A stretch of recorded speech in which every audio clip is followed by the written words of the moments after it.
엄마 아빠는 둘밖에 없으니까 이렇게 넓은 집이 굳이 필요할까 싶어.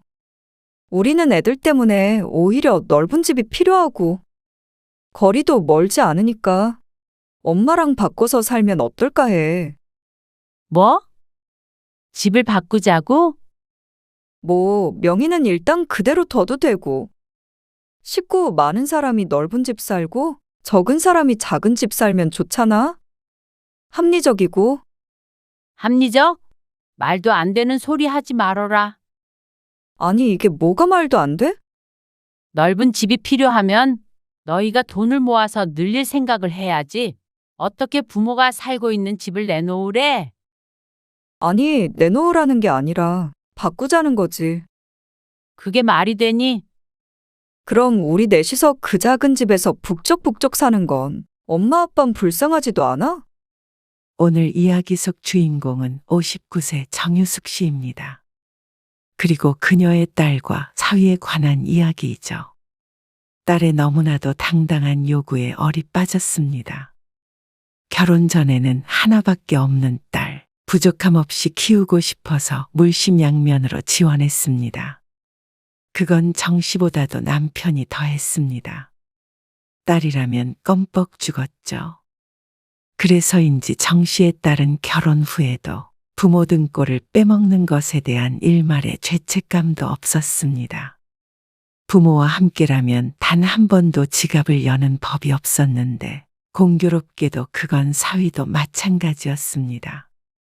정 씨 부부의 지원으로 시작한 신혼생활이었는데 끝까지 자신들의 노력 없이 부모 덕을 보려는 행동에 질려버렸습니다. 그러다 결국엔 사줬던 집도 좁다며 넓은 정신의 집과 바꾸자는 딸과 사위. 그런데 그 태도가 꼭 맡겨놓은 것을 돌려받는 듯 했습니다. 그동안 해달라는 것을 다 해주니 오히려 고마움을 모르는 딸과 사위에게 정 씨도 더 이상 더 뒷바라지는 하지 않기로 결심했습니다. 정 씨의 남편은 외동딸인 임정아를 끔찍하게 아꼈습니다. 임신 초기 때부터 딸 타령을 했는데 딸을 낳으니 세상을 다 가진 듯 했죠. 그래서 정 씨보다도 유별나게 딸을 공주처럼 키웠습니다. 딸은 미대를 나와서 유아 미술학원을 차렸습니다. 그리고 딸이 결혼하겠다고 데리고 온 사람은 대기업에 다니는 청년이었죠. 예비사위의 직업은 좋았지만 사돈네는 넉넉한 편이 아니었습니다. 딸이 귀띔을 하긴 했지만 사돈도 상결례에서 노골적으로 이야기했습니다. 저희가 아들 결혼한다고 돈은 못 보태줘도요. 나중에 부모 부양할 일은 없을 거예요. 아, 그러세요. 도와주진 못해도 부양해달라고도 안 하는 게 다행이라고 생각해야 하는 것인지. 돈이 있으면 해주겠지만 없는 걸 어쩌겠어요. 그런데 저희 아들이 그러는데 그쪽에서 집을 해주신다고요. 아, 네. 사정 얘기를 들어서. 그래도 집 한 채는 있는 상태로 결혼 생활 시작하는 게 좋잖아요. 그건 그렇죠. 그렇게만 해주신다면 저희야 감사하고요. 이미 딸과도 이야기가 다 된 바였습니다. 그래서 아파트도 알아보고 있는 상태였습니다. 사돈은 상결례 때 했던 말대로 결혼에 일푼도 보태지 않았습니다. 정 씨가 딸의 명의로 24평 아파트도 한 채 해주고 비어있는 집의 가구도 꽉 채워 넣어주었습니다. 장인어른, 장모님. 정말 감사합니다. 제가 잘할게요. 정아도 행복하게 해주고요. 사위도 무척 기뻐했고 그 말처럼 딸에게 참 잘했습니다. 그리고 정 씨 부부에게도 무척이나 살가운 사위였습니다. 그래서 딸과 사위에게 해준 지원이 전혀 아깝지가 않았죠. 아빠, 박서방이 골프를 배운다고 하는데 골프채를 뭘 사야 할지 모르겠다네. 아빠가 좀 골라줘. 그래? 골프를 치겠대? 응. 잘 치게 돼서 아빠랑 같이 치러 다니면 좋겠지? 어느 날 딸이 전화로 남편에게 부탁했습니다. 사위와 함께 골프를 치러 다닐 생각에 남편은 들뜬 것 같았습니다. 딸의 전화를 끄는 남편은 고민에 빠졌죠. 아니, 그래도 골라만 줄 수는 없는 거잖아. 그래서 당신이 사주게? 그래야지. 아이고, 장인의 사위 사랑이 대단하시네요. 정화랑 잘 사는데 예쁘지 뭐. 농담조로 남편을 핀잔했지만 그건 정씨도 같은 마음이었습니다. 그래서 딸과 사위를 무척이나 챙겼습니다. 나중에 사위가 또 전화해서 이것저것 물어보길래 골프채를 비롯한 용품들을 선물로 주기도 했습니다. 그러다 보니 사위도 다른 사람들이 처가 부모를 대하는 것보다 훨씬 편하게 대했습니다. 그리고 정씨 부부가 여행을 가도 따라왔습니다. 엄마, 여행 가? 응, 네 아빠랑. 좋겠다. 나도 데리고 가. 가려면 가? 정말? 그럼 임서방도 데리고 가도 돼? 임서방이 싫어하지 않을까? 불편해서. 에이, 안 그럴 것 같은데. 내가 한번 물어볼게. 그래. 임서방 좋다고 하면 같이 가. 알았어. 그럼 우리는 몸만 가면 되는 거지? 참나? 그래라. 딸이 결혼하기 전에는 종종 같이 여행도 하고는 했는데 사위도 정씨 부부의 여행에 따라왔습니다. 여행까지 왔는데 코스 요리는 먹어야죠. 근데 진짜 비싸네. 아, 그러긴 하네. 아빠, 우리 이거 먹어도 되지? 그리고 그 경비는 자연스럽게 정씨가 내게 되었습니다. 그러자고 약속한 건 아니었지만 몸만 온다던 딸의 말대로 여행에 가서도 밥 한 끼도 모두 정씨 부부가 샀죠. 그게 좋았는지 그 뒤로도 딸과 사위는 정씨 부부가 어디만 간다고 하면 따라 나섰습니다. 정씨 부부도 전혀 불편하지 않다면 거짓말이겠지만 그래도 딸이 결혼하고 나서도 이렇게 가까이 지낼 수 있다는 사실에 감사하곤 했습니다. 그래서 돈이 얼마 들던지 간에 함께 무언가 한다는 사실이 달가웠습니다. 그래서 여행도 자주 하게 되었죠. 정말 순수하게 딸과 사위를 사랑하는 마음에서 우러나온 행동들이었습니다. 몸은 좀 어때? 몸은 괜찮지? 조리원에서 나오면 애는 혼자 돌볼 생각이야?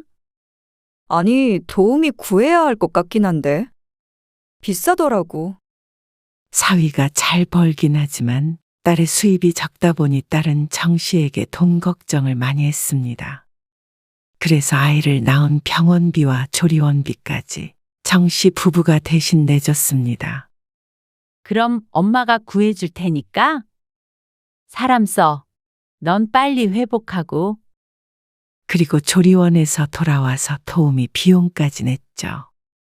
하나밖에 없는 딸이 고생하는 걸 보는 게 싫었기에 아깝지도 않았죠. 그런데 남편의 환갑에 함께 간 여행이 정씨의 생각이 조금 바뀌는 계기가 되었습니다. 환갑이니까 그래도 해외여행 정도는 가야 되지 않을까요? 전에는 사위에게 여행을 제안하면 고개를 끄덕이곤 했는데 시간이 지날수록 사위가 가장 적극적이 되었습니다. 사위의 말처럼 정씨 부부가 딸 부부와 함께 넷이서 해외여행을 갔던 마지막 날 사위와 딸의 대화를 우연히 듣게 되었습니다. 환갑인데 선물이라도 드려야 하나. 사위의 말에 딸이 태연하게 대답했습니다. 엄마, 아빠 모시고 여행 다니는데. 이것보다 더 큰 효도가 어디 있어? 그런가? 그럼. 그리고 우리는 평소에 잘하잖아. 그건 그래. 젊은 사람들이 나이 든 부모님 모시고 여행 다니는 것도 쉬운 게 아니지. 맞아. 그것만으로도 우리 엄마 아빠는 고마워해야지. 둘이 술잔을 기울이며 하는 대화에 어이가 없었습니다. 대부분 함께한 여행이 딸이나 사위가 원해서 했던 것이었는데 저들은 꼭 마지못해서 봉사라도 하고 있다는 듯한 투였습니다. 우리 부모님도 여기 모시고 오면 좋겠다. 그건 그렇네. 다음엔 어머님, 아버님 모시고 같이 오자. 돈 많이 들 텐데? 에이, 돈 벌어서 어디다 써. 그리고 우리 부모님한테만 효도할 수는 없잖아. 좀 황당한 기분이 들었습니다. 함께 여러 번 여행을 다녔지만 딸이나 사위 둘 중 누구도 지갑을 꺼낸 적이 없었습니다. 그런데 정씨 부부는 저들이 모시고 다니면서 효도를 하고 있다고 생각하고 정작 사돈네는 정말로 저들 돈을 들여서 모시고 다닐 생각을 하니 기가 막혔죠. 돈 벌어서 어디다 쓰냐는 말이 가장 기분이 나빴습니다. 정씨 부부라고 재벌도 아니고 둘이서 소소하게 다니던 여행을 딸과 사위와 함께 다니려면 돈이 2배가 아닌 3~4배는 들었습니다. 그것도 쌓이다 보면 부담이 안 될 수는 없었죠. 그런데 내 딸이고 내 사위이니까 감수하고 데리고 갔던 것인데 딸내의 생각은 전혀 반대인 듯 했습니다. 누가 누굴 모시고 다닌다는 건지 몰랐습니다. 당장 이번 환갑 여행만 하더라도 전부 정씨가 결제를 했는데 말이죠. 아무리 사돈네가 형편이 안 좋다지만 그래도 억울한 마음이 안 들 수는 없었습니다. 어째서 같은 부모인데 이쪽은 퍼주면서도 생색을 들어야 하는지 굳이 딸에게 말은 안 했지만 마음속으로는 무척 서운했죠. 그래서 그날 이후로 정씨는 딸 부부와 함께 여행을 가거나 식사를 하거나 하는 등의 만남을 줄이게 되었습니다. 엄마, 애들 좀 봐줄 수 있어? 다다음 주에 임서방이랑 결혼기념일이라 둘만 놀러 좀 다녀오려는데? 주말에? 엄마 아빠 그때 여행 가기로 했어? 뭐야. 그러면 차라리 같이 가. 아냐. 엄마 아빠도 오붓하게 둘만의 시간 좀 보낼게. 뭐야. 어디로 갈 건데? 글쎄, 아직 모르겠네. 같이 가지. 우리만 빼놓고 좋은 데 가려고 그러는구나? 근데 이렇게 한 발짝 떨어져서 바라보니 딸과 사위가 정씨 부부를 어떻게 생각하는지 알 것 같았습니다. 결혼한 지 몇 년 지나고 아이들도 나오며 딸과 사위는 점점 정씨 부부에게 바라는 것이 많아졌습니다. 은근히 이거 해달라 저거 해달라, 뭐가 갖고 싶다, 어디 가고 싶다 하며 말이죠. 그저 예뻐 보였을 때는 생각 없이 그러자 했겠지만 정씨도 자식에게 콩깍지가 벗겨지고 있었습니다. 그러던 어느 날 어버이날이라며 딸에게서 전화가 왔습니다. 오랜만에 만나서 맛있는 것도 먹고 하자며 말이죠. 나는 그냥 집에서 둘이 먹었으면 좋겠는데. 에이, 그래도 애들이 어버이날이라고 온다는데 오지 말라 그래. 오랜만에 손주들도 보고 좋지 뭐. 남편도 정씨의 말을 듣고 딸내와 거리를 두기는 했지만 그래도 딸 바보가 어디 가는 건 아니었습니다. 하지만 그렇게 딸내와 식당에서 만나서도 유쾌하지 못한 기분이 되었습니다. 어느새 아이가 둘이나 되었는데 사위가 은근슬에 정씨에게 말했습니다. 애가 둘이라 차가 작긴 작네요. 짐만 좀 넣어도 차가 꽉 차요. 아, 그래? 보통 크게 아닌가? 경차도 아니잖아. 애 둘이면 요즘은 다들 카니발 같은 거 타고 다니더라고요. 천장 높은 거 있잖아요. 아, 본 적은 있는 것 같네? 그럼 사면 되잖아.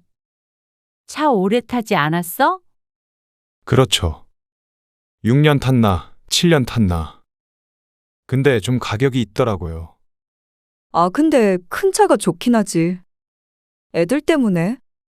그러면서 둘이 계속 큰 차 타령을 했습니다. 그럼 사면 되잖아. 남편이 대답하자 사위가 고개를 저었습니다. 에이, 집도 좁아서 넓혀야 하는데. 차를 새로 사면 다달이 나가는 돈이 크죠. 젊은 사람들 대부분 집 대출 이자 내느라 힘들어하는데 딸내는 다 갖춰놓고 시작했으면서도 앓는 소리를 했습니다. 근데 내 차도 오래되긴 해서 둘 중 누구든 바꿀 때 되긴 했어. 그러니 뉘앙스가 꼭 사달라는 것만 같았습니다. 정 씨는 그걸 알고도 모른 척 해버렸습니다. 사고 싶으면 사. 그러자 딸과 사위가 어쩐지 실망스러워하는 표정을 지었습니다. 아, 누가 사주면 딱 좋겠네. 지난번에 지나가는 말로 들으니 사돈 내는 딸이 안마의자도 사줬다던데. 정 씨 부부는 꼭 딸 부부의 ATM 기계라도 된 것 같은 대접이었습니다. 그러다 보니 점점 딸과 사위에게 정남이가 떨어지려고 했죠. 딸은 남편을 간절하게 쳐다보았지만 남편도 이번만큼은 딸을 외면했습니다. 정 씨가 딸 부부와 여행도 안 가는 이유를 알고 있었기 때문이었죠. 식사를 마치고 일어나는데 버릇처럼 먼저 일어나서 나가버리는 딸과 사위. 남겨진 정 씨는 계산서를 들고 한숨을 쉬었습니다. 어버이날마저도 부모에게 얻어먹는 딸에게 실망스러웠습니다. 정 씨가 그렇게 키웠으니 이렇게 컸겠지만 그래도 씁쓸한 기분은 어쩔 수가 없었습니다. 사위도 딸과 마찬가지였습니다. 결혼 초에만 하더라도 이런 때에 나서서 계산하곤 했던 사위는 시간이 지나자 정 씨에게 얻어먹는 게 당연해져 버렸죠. 정아야, 어버이날에 밥 먹자고 왔으면 너희가 계산해야지. 아, 우리가? 당황하는 딸의 모습을 보니 헛웃음이 나왔습니다. 그러면 어버이날인데 엄마가 사? 임서방 27만 원 나왔네. 소고기가 비싸긴 해. 아, 저희가 내야죠. 제가 계산서 챙기는 걸 깜빡했네요. 민망한 웃음을 지으면서 정 씨에게서 계산서를 받아든 사위를 보며 딸이 인상을 찌푸렸습니다. 사고 싶던 차도 못 사고 밥값마저 계산하게 하니 서운한 표정도 지었죠. 그동안 정 씨 부부가 베푼 모든 것을 당연한 것으로 여기는지 몰랐습니다. 그리고 그건 약 한 달 뒤에 딸이 정 씨를 찾아오고서 가장 크게 느끼게 되었습니다. 정 씨 또한 참 딸을 잘못 키웠다고 생각했죠. 어쩐 일로 왔어? 주말에 남편과 함께 집에서 쉬고 있는데 딸이 연락도 없이 갑작스럽게 찾아왔습니다. 아, 엄마 아빠 얼굴도 볼 겸. 예전 같았으면 버선발로 반겼을 딸을 정 씨는 어쩐지 시큰둥한 표정으로 맞았습니다. 왔냐? 밥은 먹었니? 아직 안 먹었어. 배고프다. 엄마가 해준 밥 먹고 싶네. 딸을 여전히 사랑하지만 딸의 방문이 전보다 덜 반가운 건 사실이었습니다. 마침 점심을 먹으려고 하던 참이었기 때문에 정 씨는 딸의 목까지 함께 차렸습니다. 애들은? 임서방이 보고 있지. 근데 정말로 왜 온 거야? 식사를 하며 이런저런 이야기를 하는데 딸이 말하기 어려운 용건이 있는지 자꾸 뜸을 들였습니다. 왜 그러는데? 무슨 일 있어? 그러자 남편이 걱정스러웠는지 숟가락을 내려놓고 물었습니다. 딸도 남편을 따라서 식사를 멈추고 말을 골랐습니다. 엄마 아빠도 알다시피 우리 집이 좀 좁잖아. 딸이 결혼할 때 사준 24평 아파트를 말하는 것이었습니다. 지난번에도 집 얘기를 꺼내더니 무슨 이야기를 하려고 이러는지 불안했습니다.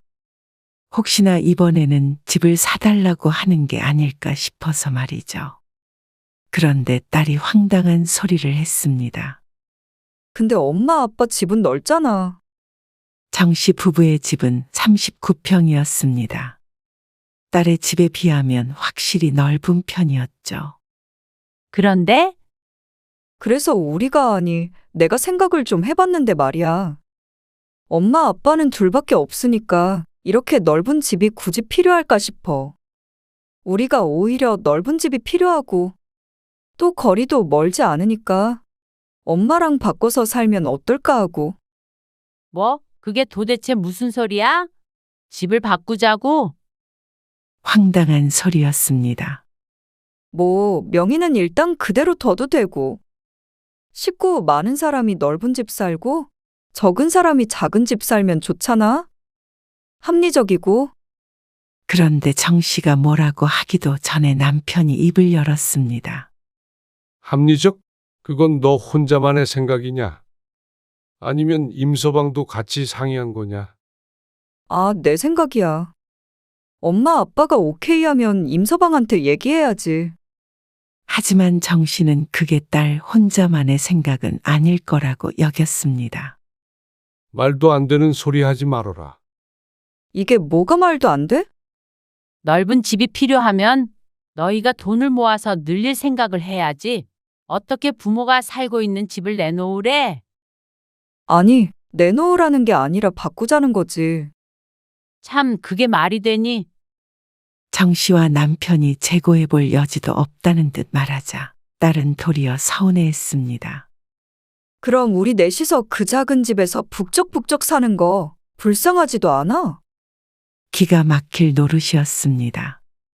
어째서 부모에게 받은 집에서 살고 있는 딸을 불쌍해해야 하는 것인지 이해가 가지 않았습니다. 딸은 더 이상 숟가락을 들지 않고 자리에서 일어났습니다. 나 이만 가볼게. 그리고 그날 이후로 딸은 한동안 정 씨에게 연락을 하지 않았습니다. 그리고 사위도 그렇게 자주 연락을 하더니 이제는 깜깜무소식이었습니다. 참 부모 자식 사이의 돈 때문에 이렇게 되나 싶었습니다. 해줄 거 다 해줬는데 더 안 해준다고 이렇게 섭섭해하니 아무래도 그동안 딸에게 너무나도 많이 베푼 듯 했습니다. 집을 바꾸자는 제안을 거절하고 나서 딸도 찾아오지 않았고 정 씨 부부도 굳이 딸에게 연락하지 않았습니다. 그런 제안을 했다는 것 자체만으로도 딸에게 실망을 많이 한 상태였죠. 그건 남편도 마찬가지였습니다. 그만큼 해줬으면 이제는 지들 힘으로 성공할 생각을 해야지 말이야. 젊은 것들이 뭐든 공짜로 얻을 생각만 하고. 그렇게 딸밖에 모르던 남편도 그동안의 딸과 사위에게 질려버린 듯 했습니다. 그런데 그게 다 자신들이 부족함 없이 퍼주었기 때문이었습니다. 하지만 그렇게 딸내와 멀어져 지내면서도 마음은 무척 좋지 않았습니다. 이대로 지내는 게 맞나 싶어. 이대로 지내면 어때서? 그래도 하나밖에 없는 딸하고 이렇게 등지고 어떻게 평생 살아? 우리가 등졌나? 집 안 바꿔준다니까 지들이 먼저 연락을 끊은 거잖아. 괘씸해 죽겠어. 딸을 예뻐했던 만큼 남편의 배신감도 정 씨보다 큰 듯했습니다. 한번 연락해 볼까 봐. 아, 연락해서 뭐하게. 그냥 터놓고 얘기나 해보지. 이대로 안 볼 거 아니면 어쨌거나 대화로 해결을 해야 할 것 아니야? 남편은 탐탁하지 않은 듯 했지만 정 씨는 이보다 더 나빠질 건 없을 거라고 생각했습니다. 그런데 그러던 찰나에 딸에게서 먼저 연락이 왔습니다. 그때는 너무 서운해서. 그리고 나도 생각할 시간이 조금 필요했고. 엄마 아빠가 그렇게 반대할 줄은 몰라서 좀 당황했어. 그래서 엄마 설득하려고? 그건 아니고. 얘기 좀 하게. 내가 내일 갈게. 아냐. 엄마가 너희 집으로 갈게. 남편의 심기가 불편해서 우선은 둘이서 얘기하는 게 좋을 듯 했습니다. 그렇게 딸과 다음 날 만나기로 하고 전화를 끊었죠. 남편은 혀를 차긴 했어도 그런 정 씨를 말리지는 않았습니다. 그리고 다음 날이 되었을 때 정 씨는 딸의 집으로 찾아갔습니다. 그런데 무슨 운명의 장난인지 엘리베이터를 기다리다가 정 씨는 사돈과 마주치게 되었습니다. 얼핏 보아 처음에는 안사돈인 줄도 몰랐죠. 아, 사돈 아니세요? 만난 적이 거의 없다 보니 얼른 알아보지도 못했습니다. 아, 여긴 어쩐 일이세요? 저는 정아랑 만나기로 해서요. 아이고, 제가 연락도 없이 와가지고 아무래도 나를 잘못 잡았네요. 이만 돌아가야 하나? 아, 오셨는데 같이 올라가시죠? 그럴까요? 이것만 금방 전해주고 갈게요. 반찬통을 들어보이는 안사돈에게 정씨는 고개를 끄덕였습니다. 그리고는 잠시 어색한 침묵이 흘렀습니다. 엘리베이터는 25층에서 한참을 멈춰서 있었습니다. 그런데 갑자기 안사돈의 침묵을 깨고 말을 걸었습니다. 저희 남편이 허리를 다쳤거든요. 아, 그러세요. 어쩌다가? 뭐 일이 좀 있었는데. 아무튼 저희 집이 엘리베이터가 없는 건물이라 이게 계단을 오르락 내리락 하는 게 쉽지가 않아요. 그래서 남편도 고생이고 저도 고생이고 또 도와주러 오는 저희 아들 며느리도 고생이고요. 안사돈이 뭘 말하고 싶은지 짐작이 안 갔습니다. 그러다 보니까 우리 아들 며느리가 합가 얘기를 꺼냈는데요. 이게 또 집을 팔아서 큰 집으로 이사 가면 저희가 수중에 돈이 없게 되잖아요. 네, 그런데요. 무슨 말씀이 하고 싶으신지. 사돈네는 넓은 집에서 사시잖아요. 어차피 정아가 외동딸이고 하니까 좀 바꿔서 산다고 나쁜 건 아니지 않나요? 사돈네 짐이 그렇게 많아요? 사돈이 하는 말에 정씨가 기가 차서 입을 벌리고 있었습니다. 그 사이에 엘리베이터가 도착해서 올라탔습니다. 아니 애들 얘기 들어보니까 명의도 그대로 두고 사는 것만 서로 바꾸자고 그랬다던데. 그러면 뭐 문제될 것도 없잖아요. 이삿집 비용만 드는 거니까. 좋은 게 좋은 거니까 사돈도 좀 달리 생각해 보세요. 어차피 물려줄 집인데요. 뭐. 아니, 그러니까 사돈이 애들이랑 합가하실 계획인데 저희 집에서 사시겠다는 말씀이잖아요. 말을 하자면 그렇죠. 집을 바꾸고 말고는 딸하고 저희 문제이고요. 합가는 상관없지만 이러는 건 경우가 아닌 것 같네요. 애들 얘기 들어보면 그것도 다 맞는 말 같던데. 사돈이 좀 욕심을 버리시는 게 어쨌거나 그 얘기 하러 오신 거면 저는 안 들어가고 돌아가 볼게요. 이것 좀 전해주세요. 그러더니 엘리베이터에서 내리지 않고 반찬통을 정씨에게 떠안겼습니다. 그러고는 바로 돌아가 버린 안사돈. 정씨는 뺨이라도 한 대 맞은 듯한 기분이 들었습니다. 어째서 전혀 상관도 없는 사돈이 자신의 집을 가지고 이래라 저래라 하는지 어이가 없었습니다. 얼떨떨한 기분으로 딸의 집 초인종을 누르자 문이 열렸습니다. 올라오다가 너희 시모 만났다. 어머님을? 딸도 몰랐는지 눈을 크게 떴습니다. 안으로 들어간 정씨는 소파에 앉을 것도 없이 반찬통만 내려놓고는 본론을 꺼냈습니다. 집 바꿔서 시부모 모시고 살려고 그랬니? 그러자 딸이 눈에 띄게 당황했습니다. 어머님이 그런 말을 하셨어? 왜? 아니니? 아닌 건 아닌데. 그렇게 말하면 조금 이상하고. 집을 좀 넓혔으면 했는데. 마침 시부모님도 몸도 안 좋아지시고 그래서 어쩌다가 합가 얘기가 나온 거야. 그거나 마찬가지 아니야? 마찬가지는 아니지. 순서가 다르니까. 그런데 사돈이 웬만하면 바꾸라는 식으로 말하더라. 그건 어머님이 우리 생각하셔서 하는 소리야. 그리고 웬만하면 바꾸면 좋은 게 맞긴 맞잖아. 결국은 대화가 제자리 걸음이었습니다. 어차피 나는 외동딸이잖아.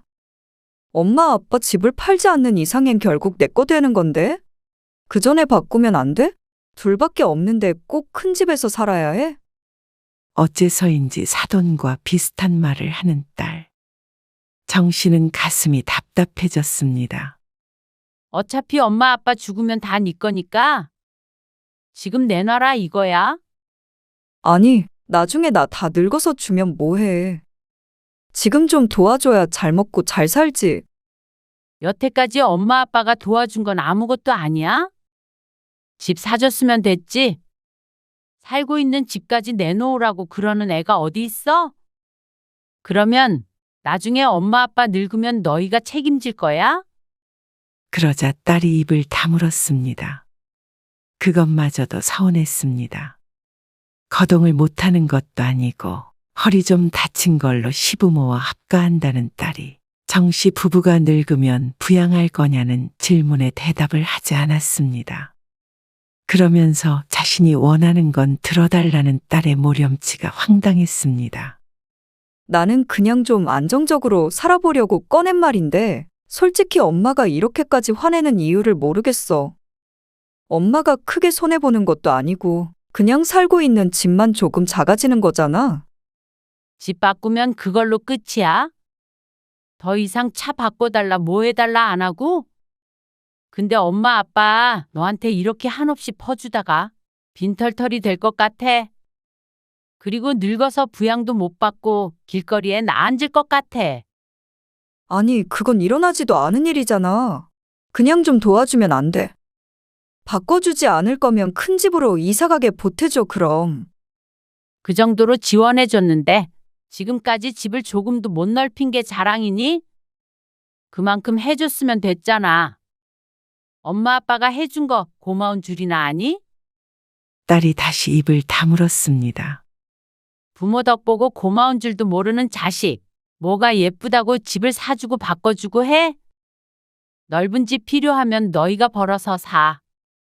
그리고 엄마 아빠가 번 돈은 네가 아무리 외동딸이라도 너한테 줘야 할 의무는 없는 거야. 왜 없어? 자동으로 나한테 오는 거지. 아예 엄마 아빠 빨리 죽으라고 고사를 지내지 그러니? 아, 왜 그렇게 삐딱해? 그리고 그러기 전에 차라리 사회에 다 환원해 버릴 거야. 기부해버린다고? 그래. 그게 더 의미 있겠다. 지금 너 하는 거 보니까 너도 그렇고 임서방도 그렇고 정말 실망이 크다. 더 이상 엄마 아빠한테서 어떤 지원도 바라지 마. 아니, 엄마. 그러면 우린 어떻게 살라는 거야? 집 하나 가지고 어떻게 살아? 돈을 벌어. 젊은 애들이 뭐든 공짜로 얻으려고 하지 말고 그렇게 교육시켜놨으면 됐잖아. 그리고 시부모는 이 집에서 모시고 살든 말든 알아서 해. 이미 준 거 가지고는 뭐라고 안 하니까? 더 이상은 이런 얘기 안 나왔으면 좋겠고 돈 얘기 하려거든. 차라리 전처럼 연락을 하지 마. 정 씨는 억울해하는 딸을 뒤로하고 집을 나와버렸습니다. 지금은 단호하게 얘기했지만 딸이 저렇게 염치 없는 사람이 된 것은 전적으로 정 씨 부부의 잘못이었습니다. 딸은 원하는 건 뭐든지 해주다 보니 선을 모르게 되었고 사위도 이것저것 베풀다 보니 처가를 만만하게 보는 듯 했습니다. 부모를 더 좋은 집에서 살게 해주는 자식들도 있는데 어째서 정 씨의 딸은 부모의 등에 빨대를 꽂고 골수까지 빨아가려는지 몰랐습니다. 자신의 힘으로 힘들게 무언가 잃어본 적이 없으니 쉬운 길만 찾는 딸. 그 쉬운 길이라는 게 부모의 도움이었습니다. 말만 하면 손에 쥐게 되니 애써 노력할 필요도 없었죠. 무조건적으로 주기만 했던 사랑은 사랑으로 돌아오지 않고 배신감만 안겨주었습니다. 하지만 뒤늦게라도 정 씨도 남편도 정신을 차려서 다행인 듯 했습니다. 그렇지 않았다면 집을 바꾸고 차를 사주고 결국엔 모든 걸 다 딸에게 갖다 바친 뒤에 비참한 노년을 보내게 되었을지도 몰랐습니다. 정 씨는 딸에게서 걸려오는 전화를 거절하고 차단을 해버렸습니다. 한동안은 이 일로 따지려 들 테니 안 받는 게 속이 편할 것 같았습니다. 집으로 돌아가 남편에게 얘기라니 남편은 더 속이 상해 보였습니다. 이미 준 집도 뺏어오고 싶은 거 지금 겨우 참고 있어. 딸 명의로 사준 집은 마지막 선물이라고 생각하고 있었습니다. 이제 정 씨도 남편도 결혼한 자식 뒷바라지는 다시는 안 하기로 결심했습니다. 딸은 뒤늦게 부모와의 사이가 완전히 틀어졌음을 깨닫고 용서를 빌었습니다. 이대로 연을 끊으면 딸은 크나큰 손해를 보게 되기 때문에 초조해 보였죠. 우리가 생각이 짧았던 것 같아. 별거 아니라고 생각했는데. 생각이 짧든 길든 중요하지 않고 이번 기회에 너희가 우리를 어떻게 생각하는지 큰 가르침 얻었다. 더 이상은 너희에게 기대하는 것도 없고 얼굴도 별로 보고 싶지 않다. 정남이가 떨어질 대로 떨어진 정씨는 사위의 전화도 받지 않았습니다. 물론 찾아와도 문을 열어주지 않았고 말이죠. 정아한테 퍼부었던 돈이면 우리 둘이 1년 내내 여행 다녀도 남아돌겠어. 그러니까 그만 신경 끄고 우리끼리나 재미나게 살자고. 정씨도 남편의 말에 고개를 끄덕이고 머릿속에서 딸의 얼굴을 지웠습니다.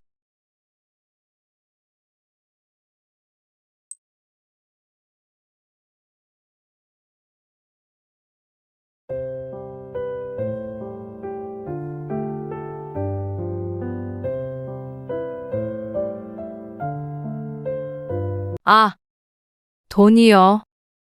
저희가 요즘 사정이 좀 안 좋아요. 바깥 양반은 퇴직해서 돈벌이도 없고 그 큰 돈을 어떻게 바로 마련을 하겠어요. 바로가 아니라 벌써 1년이 다 돼가요. 당장에 몇 천이 어디서 나냐고요. 그렇다고 이렇게까지 전화를 해서 따지셔야겠어요. 아니, 따지는 게 아니고요. 있는 사람이 좀 베풀면 어때서요? 사돈끼리 돈 가지고 이러시는 거 정말 아니죠? 사돈에게 전화했다는 사실을 안 아들은 어머니를 비난했습니다. 아니, 장모님한테 전화하셨어요? 그래, 도대체 왜 그러셨어요? 그러면 제 입장이 뭐가 돼요? 그동안 네 입장 생각하느라 참은 거야. 고소하고 싶은 거를 고소요. 그러면 제가 처가에서 고개라도 들겠어요? 천천히 갚겠다고 하시잖아요. 만약에 장모님이 못 주시면 저라도 드릴 테니까 걱정하지 마세요. 그래? 네가 대신이라도 갚는다고 그랬지? 너 그 말 꼭 지켜라. 오늘 이야기 속 주인공은 60세 김명순 씨입니다. 그리고 그녀의 아들과 며느리, 사돈에 관한 이야기이죠.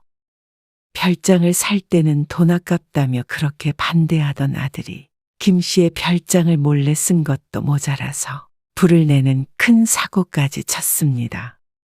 김 씨의 손해가 이만저만이 아니었는데 배째라는 듯한 태도에 어이가 없었습니다.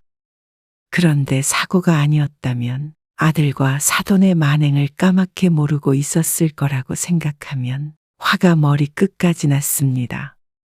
너무 파렴치한 사람들이었습니다. 그런데 그것도 결국 아들의 잘못이었습니다.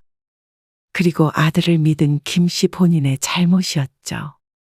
하지만 피해는 김 씨 혼자 다 감수해야 했고 정작 잘못한 사람들은 구렁이 담 넘어가듯이 얼렁뚱땅 넘기려고 했습니다. 하지만 김 씨도 바보같이 가만히 있지만은 않을 작정이었습니다. 김 씨와 남편은 서로를 처음 만났을 당시에 정말 어렵게 살았습니다. 지금 어떻게 결혼할 생각을 했을까 싶을 정도로 가진 것 하나 없이 무모했죠. 그래서 결혼하고 몇 년간은 김 씨도 남편도 고생을 참 많이 했습니다. 김 씨의 남편은 회사가 끝난 뒤에 대리운전을 하기도 했고, 김 씨 또한 식당에서 늦게까지 일을 했습니다. 아들이 태어난 뒤에도 김 씨 부부는 돈 버느라 여가 시간이라는 게 없었고, 여행 한번 제대로 한 적이 없었죠.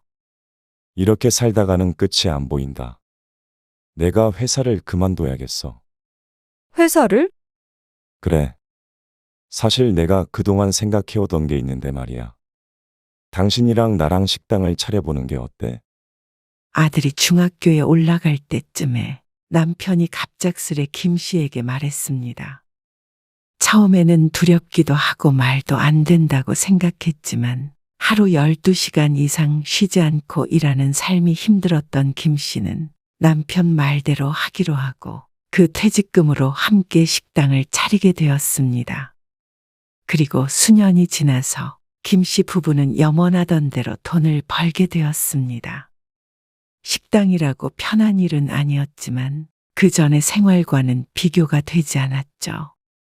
대단한 부자가 된 건 아니었지만 한 달에 2번씩은 쉴 수 있었고 아들이 원하는 공부도 시켜줄 수가 있었죠. 비록 아들이 그 공부를 끝까지 하지 못해서 결실은 맺지 못했지만 말이죠. 법 공부를 하던 아들은 공부를 그만두고 보험회사에 취직을 하게 되었습니다. 그리고 취직을 하게 되기까지 김 씨 부부가 뒷바라지를 했죠. 식당이 잘 돼도 김 씨 부부는 사치를 하지 않았습니다.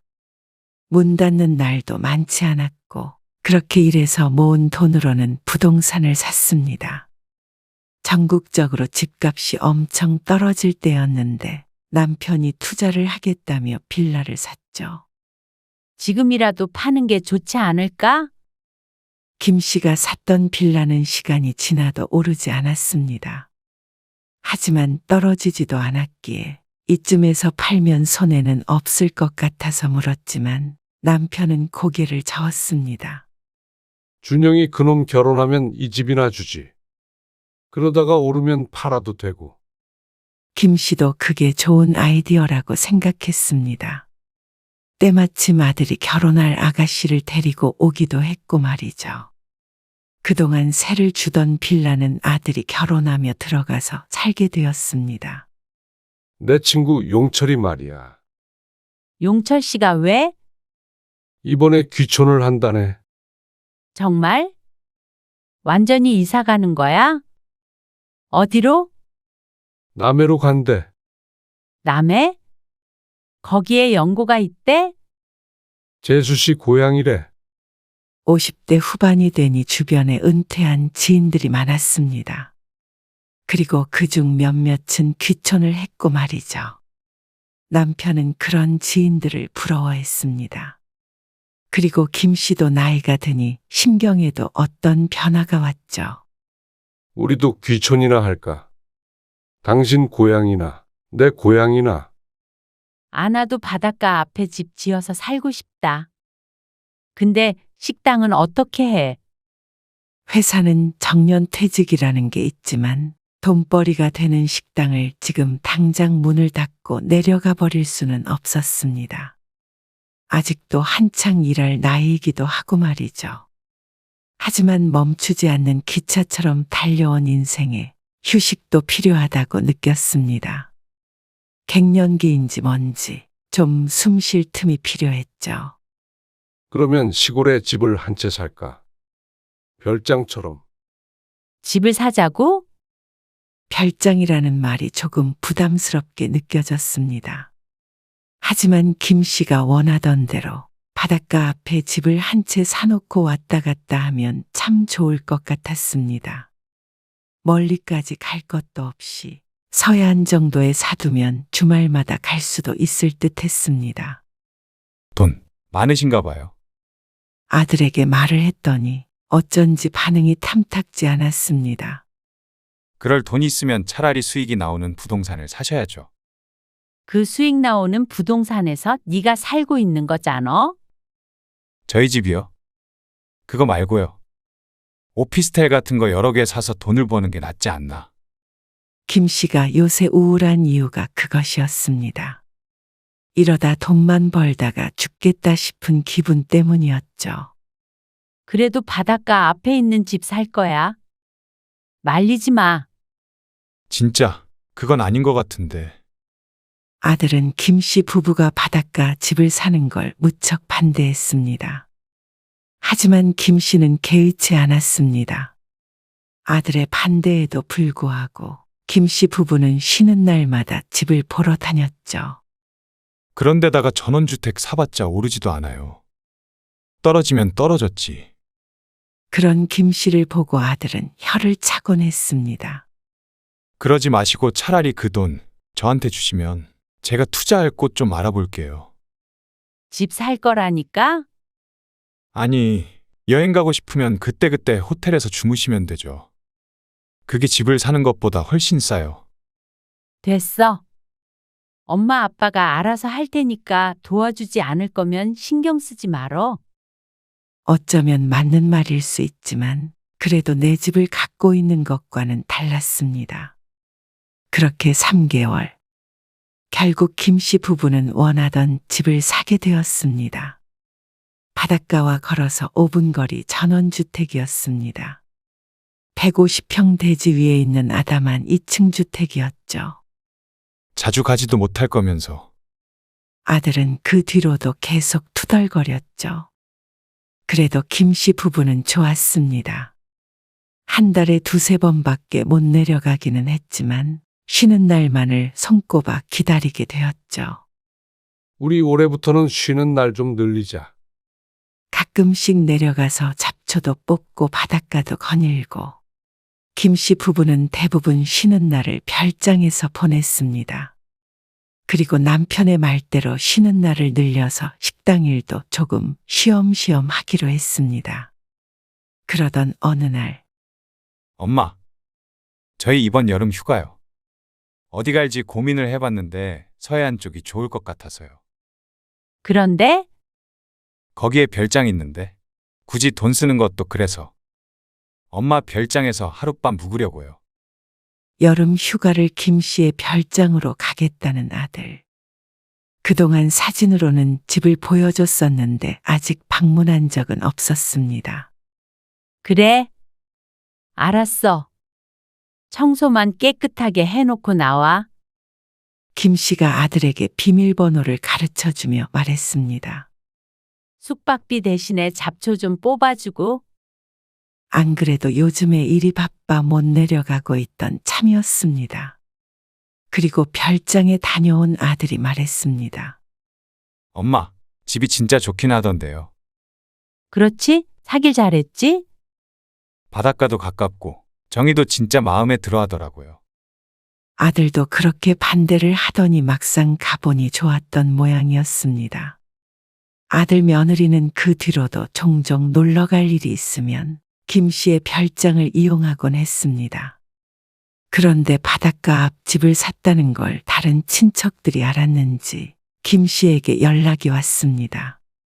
그래서 2박 3일로 놀러 가려는데 성수기라 그런가 방도 없고 더럽게 비싸더라고요.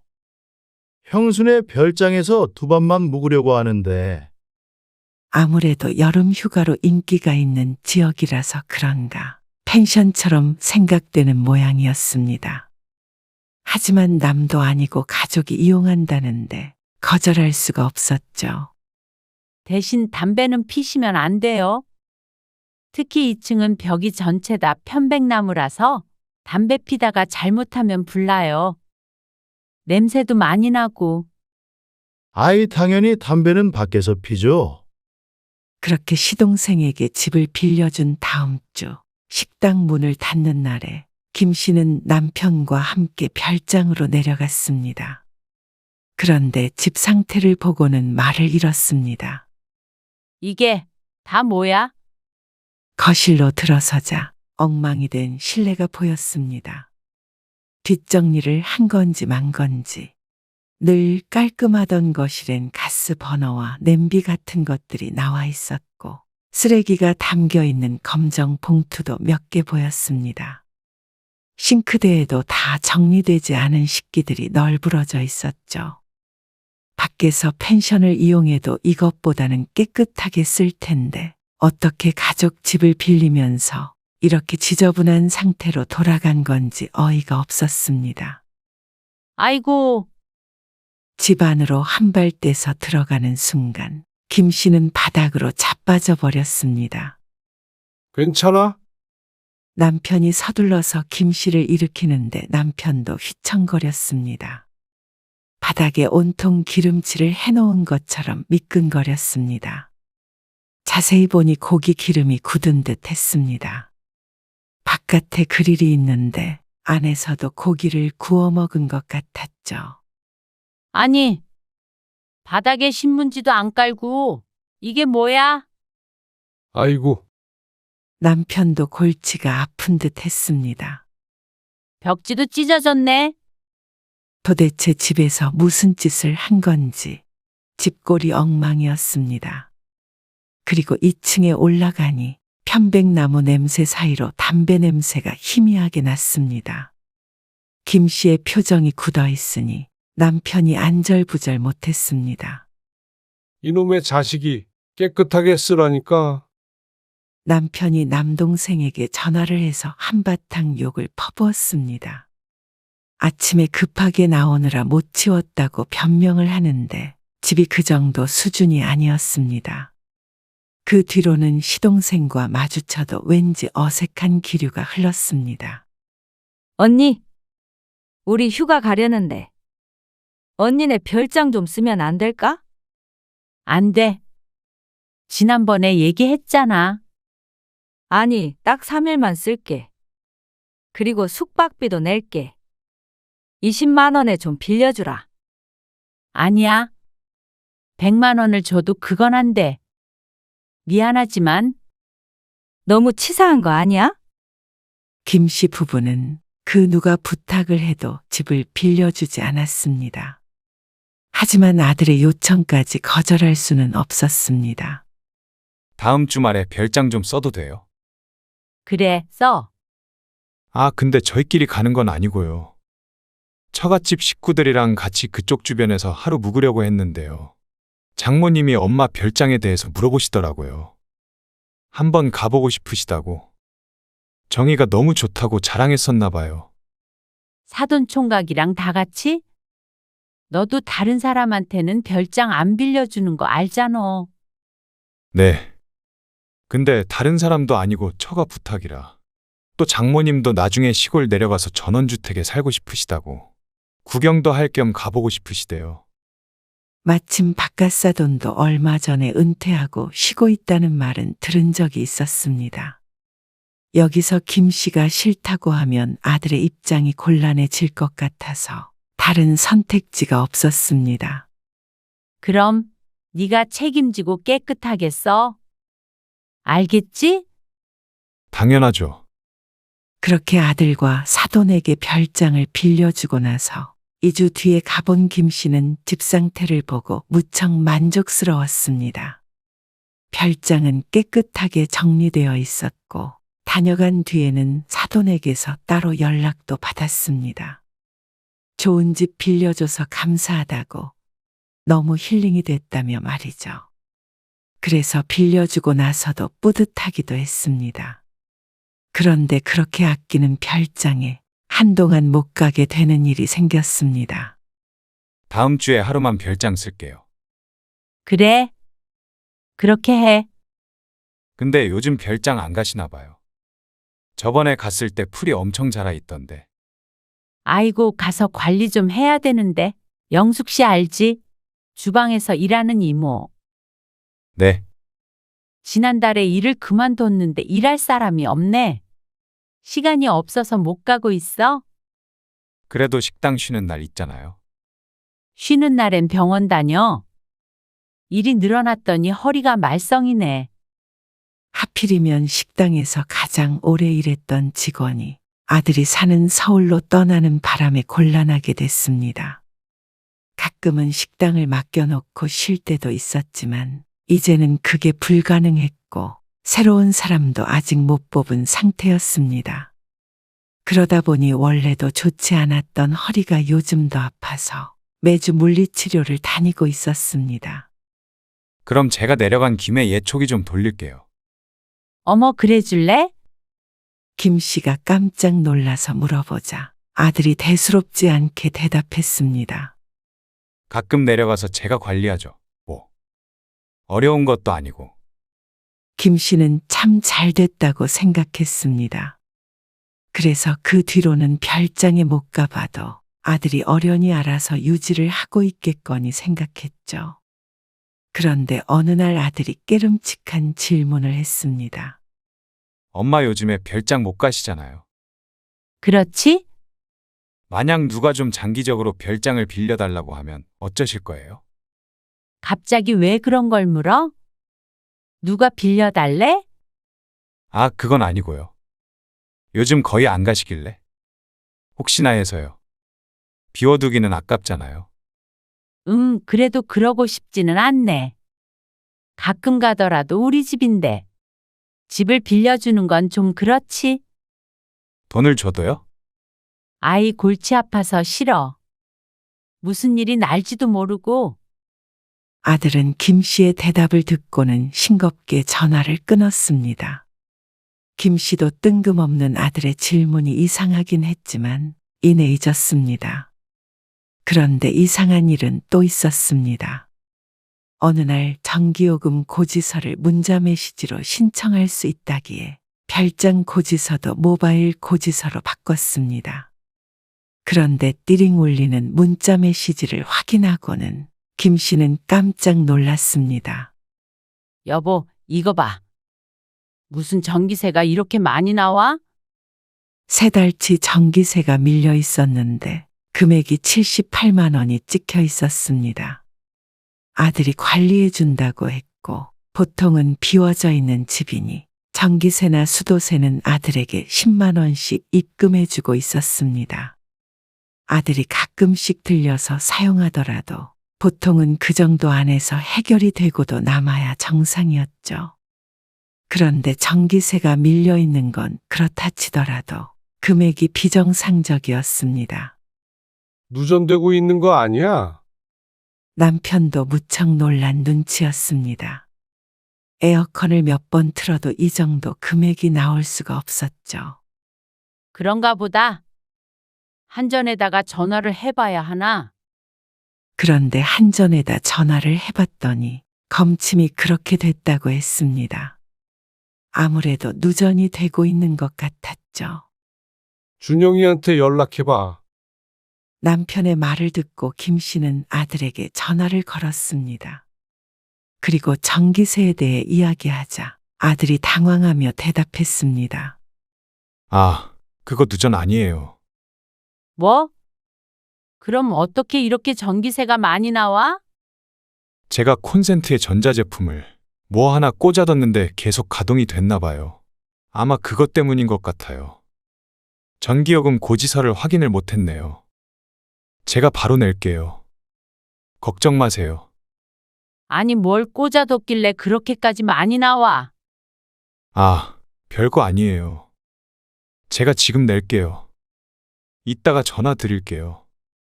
이상하다는 생각은 들었지만 그래도 여전히 별장에 갈 시간은 나지 않았습니다. 그게 또 한 달이 지나자 어쩌면 아들 말처럼 가끔씩 펜션이나 호텔에서 묵는 게 나았을 수도 있겠다는 생각이 들었죠. 그런데 그러던 차에 김 씨는 충격적인 전화를 받게 됐습니다. 불이요?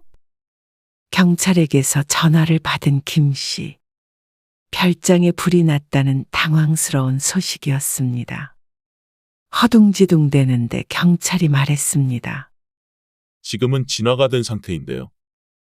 담배를 피우다가 그렇게 된 것 같아요. 아니, 집에 아무도 없는데. 세 분이 지내고 계시던데요. 2층에서 불이 옆 나무에 옮겨가서 근처 밭까지 탔습니다. 눈앞이 깜깜해졌습니다. 그리고 이어지는 설명에 김 씨는 거의 기절할 지경이었습니다. 내부에 있던 3명은 사돈네 가족이었고 사돈네 외에 장에 다녀온 사이에 사돈 총각이 편백나무 방에서 담배를 피우다가 불을 냈다고 했습니다. 혼자 불을 꺼보겠다고 난리를 치다가 2층이 홀랑 타버렸다는 말이었습니다. 급하게 내려가서 확인한 집은 김 씨가 알던 집이 아니었습니다. 2층이 홀랑 타버렸고 1층도 제가 내려앉아 폐가 같은 느낌이 났습니다. 그런데 하루 이틀 묵은 것 같지도 않은 게 살림을 하는 집 같은 느낌이 났습니다. 경찰이 사돈 내외가 장을 보러 간 사이에 불이 났다고 했는데 그러는 것을 보면 어쩌면 한동안 이곳에서 지낸 것 같았죠. 내 집도 타버렸고 이웃의 밭이 타버린 것도 우선 김 씨가 배상을 해야 했습니다. 벌금은 사돈 내외가 냈지만 김 씨가 지불한 이웃의 피해액과 김 씨의 재산상 손해를 합치면 3천만 원이 넘었습니다. 정말 죄송해요. 저희 애가 실수를 해가지고요. 정말 그러려고 그런 건 아닌데. 사돈은 고개를 들지 못하고 사과를 했습니다. 하지만 그런다고 끝날 일은 아니었습니다. 그런데 어째서 저희 집에서 지내고 계셨던 건가요? 그게 이 서방이 좀 지내도 된다고 해서 기분 전환도 할 겸 얼마나 계셨어요? 한 달 아니 2달 조금 안 됐어요. 기가 막히고 코가 막힐 노릇이었습니다. 아들도 같이 내려와서 대역죄인 마냥 고개를 숙이고 있었습니다. 죄송해요. 말씀을 못 드렸어요. 말을 못한 게 아니라 안 한 것이었습니다. 그러고 보면 이상한 점이 많았는데 뒤에서 이런 일이 벌어지고 있다는 사실을 김 씨는 전혀 짐작도 하지 못했습니다. 아들을 믿었던 자신이 바보였습니다. 김 씨가 이를 수습한 뒤에 나중에 사돈과 아들 내외가 찾아와 말했습니다. 정말 죄송합니다. 그래도 아무도 안 다친 게 다행이죠. 안 다친 건 다행이었지만 그렇다고 김 씨의 피해가 가볍지 않으니 쉽게 이야기할 부분은 아니었습니다. 그런데 사돈의 태도가 무척 당황스러웠습니다. 너무 죄송해요.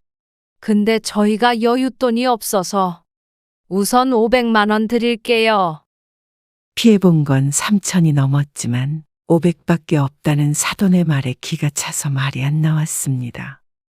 500만 원으로는 이웃에게 보상해준 돈도 메꾸지 못했습니다. 보상을 해준 뒤에도 마을 분위기가 흉흉해서 내려가지도 못하고 있었죠. 그러면 나머지 돈은 그러자 아들이 천천히 갚겠다고 했습니다. 천천히 언제? 엄마, 그건 저랑 따로 얘기해요. 사돈도 돈이야기가 불편한 듯 보였습니다. 그리고 아들은 그 사이에서 안절부절하지 못했죠. 아니 500만 원으로 어떻게 하니? 저희가 목돈 생기는 대로 드릴게요. 생판남이었다면 법적으로 뭐라도 해보겠지만 그냥 친척도 아니고 사돈지간이니 더 강력하게 따지지 못했습니다. 아들도 차차 갚는다고 하니 속은 쓰리지만 그렇게 하라고 얘기하고 헤어졌습니다. 그런데 한 달이 지나도 2달이 지나도 깜깜무소식이었습니다. 단 100만 원도 추가적으로 받지를 못했죠. 도대체 돈은 언제 주는 거야? 지금 사정이 좀 어려우신가 봐요. 천천히 갚겠다고 했으면 다달이 얼마라도 줘야 할 거 아니야? 조금만 기다려달라고 하시는데 어떡해요? 김 씨는 답답한 가슴을 주먹으로 쳤습니다. 기다리라고만 하는 사돈이 참 야속했습니다. 정말로 갚을 생각이 있는 사람이었다면 10만 원이든 20만 원이든 줬을 것이었습니다. 그리고 더 어이가 없는 건 아들이었습니다. 별장에 불이 난 지 5개월쯤 되었을 때 아들이 김 씨에게 전화해서 물었습니다. 수리는 다 하셨어요? 그래. 수리는 다 하긴 했는데 갈 수가 없다. 왜요? 아, 왜긴 왜야? 안 그래도 타지 사람이라 이웃들의 텃세가 없다고 할 수 없었는데 그런 피해를 입혔으니 김 씨 부부를 곱게 여기지 않았습니다. 수리한다고 시끄럽게 하니 지난번에 내려갔을 땐 이장이라는 사람에게 한참 핀잔을 들어야 했습니다. 쉬러 가는 별장인데 불편해서 도무지 갈 마음이 들지가 않았습니다. 그런데 아들은 그런 속도 모르고 어이없는 말을 했습니다. 수리 다 끝났으면 혹시 저희가 하루 좀 써도 돼요? 뭐라고? 아, 이번 주말에 좀 다녀오려고요. 놀러 갈 돈이 있으면 엄마 돈이나 갚어. 아, 돈이 많지가 않으니까 별장에서 좀 묵자는 거죠. 호텔은 비싸니까. 너 정말 양심은 있니? 너희 장모는 그 돈 언제 준대? 금방 주신대요. 그래서 이번에도 같이 내려간다는 거야? 그렇죠. 아니, 그 시간에 차라리 돈을 벌어야 되는 거 아니니? 양심이 있으면 왜 그런 식으로 말씀하세요? 너희끼리 쓴다고 해도 이제는 안 돼? 그런데 이런 태도는 아들만 그런 것이 아니었습니다. 결국은 참다 못한 김 씨는 사돈에게 직접 연락을 했습니다. 아들에게 아무리 얘기해도 반년 넘게 흘러서 받은 금액이 고작 200만 원이었습니다. 김 씨네 별장이 아니더라도 놀러 갈 건 다 가는 것 같은데 김 씨에게 줄 돈만 없는 듯 했습니다. 사돈, 안녕하셨어요. 아, 어쩐 일로 연락을 다? 다름이 아니고요. 저희 별장은 팔기로 했어요. 아이고, 그러셨구나. 불났던 집이라 헐값에 내놔야 하는데 지금 그 수리비조차 못 받고 있어서 제가 너무 답답해서 전화드렸어요. 아, 돈이요? 저희가 요즘 사정이 좀 안 좋아요. 바깥 양반은 퇴직해서 돈벌이도 없고 그 큰 돈을 어떻게 바로 마련을 하겠어요? 바로가 아니라 벌써 1년이 다 돼가요. 당장에 몇 천이 어디서 나냐고요? 그렇다고 이렇게까지 전화를 해서 따지셔야겠어요? 아니, 따지는 게 아니고요. 있는 사람이 좀 베풀면 어때서요? 그리고 사돈끼리 돈 가지고 이러시는 거 정말 아니죠? 적반하장도 유분수였습니다. 그리고 사돈에게 전화했다는 사실을 안 아들도 김 씨를 비난했습니다. 아니, 장모님한테 전화하셨어요? 그래, 도대체 왜 그러셨어요? 그러면 제 입장이 뭐가 돼요? 그동안 네 입장 생각하느라 참은 거야. 고소하고 싶은 거를. 고소요. 그러면 제가 처가에서 고개라도 들겠어요? 천천히 갚겠다고 하시잖아요. 만약에 장모님이 못 주시면 저라도 드릴 테니까 걱정하지 마세요. 아들의 말에 김 씨는 크게 충격을 받았습니다. 그동안 김 씨가 참았던 것이 배려인 줄 모르고 도리어 화를 내는 아들이 괘씸했습니다. 그래? 네가 대신이라도 갚는다고 그랬지? 그래서 김 씨는 아들이 원하는 대로 해주기로 했죠. 별장은 시세보다 싸게 내놓았는데 운이 좋게 금방 팔렸습니다. 바닷가 앞집을 찾는 사람이 금방 나타나줘서 다행이었습니다. 그런데 손해본 금액이 수천이었습니다. 그래서 김 씨는 아들이 살고 있는 빌라도 부동산에 내놓았죠. 엄마, 집에 부동산에서 찾아왔는데 뭐예요?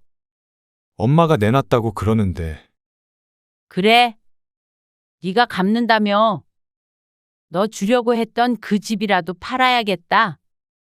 네? 뭐라고요? 못 들었니? 그런 줄 알고 빨리 집 좀 비워줘라. 갑자기 이러시는 게 어디 있어요? 네가 분명히 네 입으로 얘기했잖아. 아니, 엄마는 지금 당장 그 돈이 없으면 안 되는 것도 아니잖아요. 돈이 없어도 되는 사람이 어디 있어? 그리고 사돈 앞으로는 소장이 갈 거야. 잘못을 했으면 책임을 져야지. 그러는 게 어디 있어요? 그럴 거면 저희 집은 왜 팔려고 하시는데요? 그건 그거고. 어차피 그 집도 내 건데. 내 거 팔았다고 손해본 게 없어지니? 그 돈 보태서 별장도 새로 마련할 거야. 너희가 모르는 곳으로. 그러니까 빚진 건 너랑 사돈이 갚아야 되는 돈이야. 아들은 분개했습니다. 하지만 김 씨도 더 이상의 호구짓은 그만두기로 했습니다. 너도 똑같이 소장 받고 싶지 않으면 얼른 짐 싸서 나가는 게 좋을 거야. 안 나가면 정신적 피해 보상까지 해야 될 테니까 알아서 결정해라. 김 씨는 아들을 빌라에서 쫓아내버렸습니다. 호의가 계속되면 권리인 줄 안다는 말이 딱 아들과 사돈에게 해당되는 말이었습니다. 죄송해요. 엄마, 제발 다시 생각해 주세요. 사돈, 죄송해요. 제가 어떻게든 마련해서 드릴 테니까요. 애들 집 문제도 그렇고요. 저희한테 소송 거는 것도 다시 좀 생각해 주세요. 아들도 사돈도 김 씨에게 전화해서 싹싹 빌었습니다. 하지만 그동안 수많은 기회를 주었던 김 씨는 이제는 마음을 바꿀 생각이 없었습니다. 아들의 빌라를 판 돈은 고스란히 가지고 있었습니다. 다른 곳에 투자를 할지 가지고 있을지는 모르겠지만 어쨌거나 아들에게 갈 것은 아니었습니다. 김 씨는 진작에 이렇게 했어야 했다고 후회했습니다. 집을 남에게 빌려주는 사람은 없었습니다. 소 잃고 외양간 고치긴 했지만 그래도 확실한 교훈은 되었습니다. 사돈은 우선 2천만 원부터 갚겠다며 바로 돈을 보냈습니다. 용을 써도 못 받던 돈을 일부라도 우선 받게 됐으니 다행이었습니다. 그리고 아들은 집을 뺀 뒤로는 한동안은 김 씨에게 연락이 없었습니다. 그래도 김 씨는 상관없겠다 싶었습니다. 그런 철없고 처가밖에 모르는 아들은 김 씨도 없는 셈 치는 게 마음이 더 편했습니다. 아들 챙길 돈과 노력과 정성으로 김 씨 스스로의 삶이나 신경 써야겠다 싶었죠. 그래서 김 씨 부부는 아무도 모르는 곳에 새로운 별장을 샀습니다.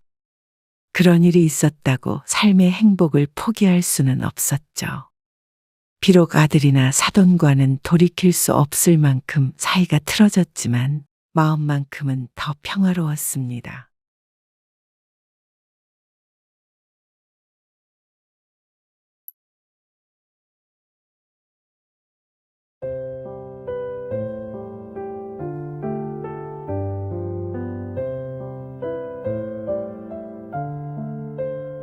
제가 그렇게 마음에 안 드셨어요? 결혼 반대했던 것도 모자라서 꼭 이렇게까지 해야 했어요? 애 딸린 여자는 결혼도 못해요?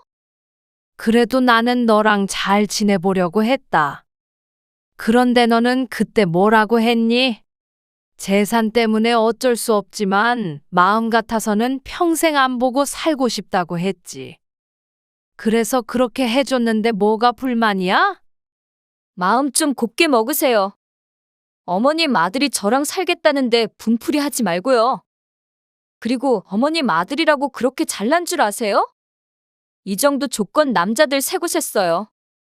그러면 그런 남자 만나지. 왜 내 아들을 만나서 이렇게 가족들을 힘들게 해? 이혼이 뭐 별건 줄 아세요? 이혼이 죄냐고요. 내가 지금 어머님 아들이랑 이혼하면 어머님 아들도 당장에 이혼남 되는 거라고요? 알아요? 그렇게 아들 인생 비참하게 만들어줘요? 돈 가지고 사람 갖고 놀지 말고 그렇게 살지 마세요. 어머님이라고 부르지 말아라. 내 며느리 아니라며. 그리고 너 그렇게 말하는 거 인혁이는 아니. 내 아들 참 불쌍하다. 그런데 어쩌냐? 인혁이는 이혼남 돼도 너랑은 다르지. 능력도 좋고 아직 젊잖아. 그리고 애도 없는데. 너는 지금 보니까 이혼이 아니라 인성이 문제였어. 오늘 이야기 속 주인공은 65세 심나정 씨입니다.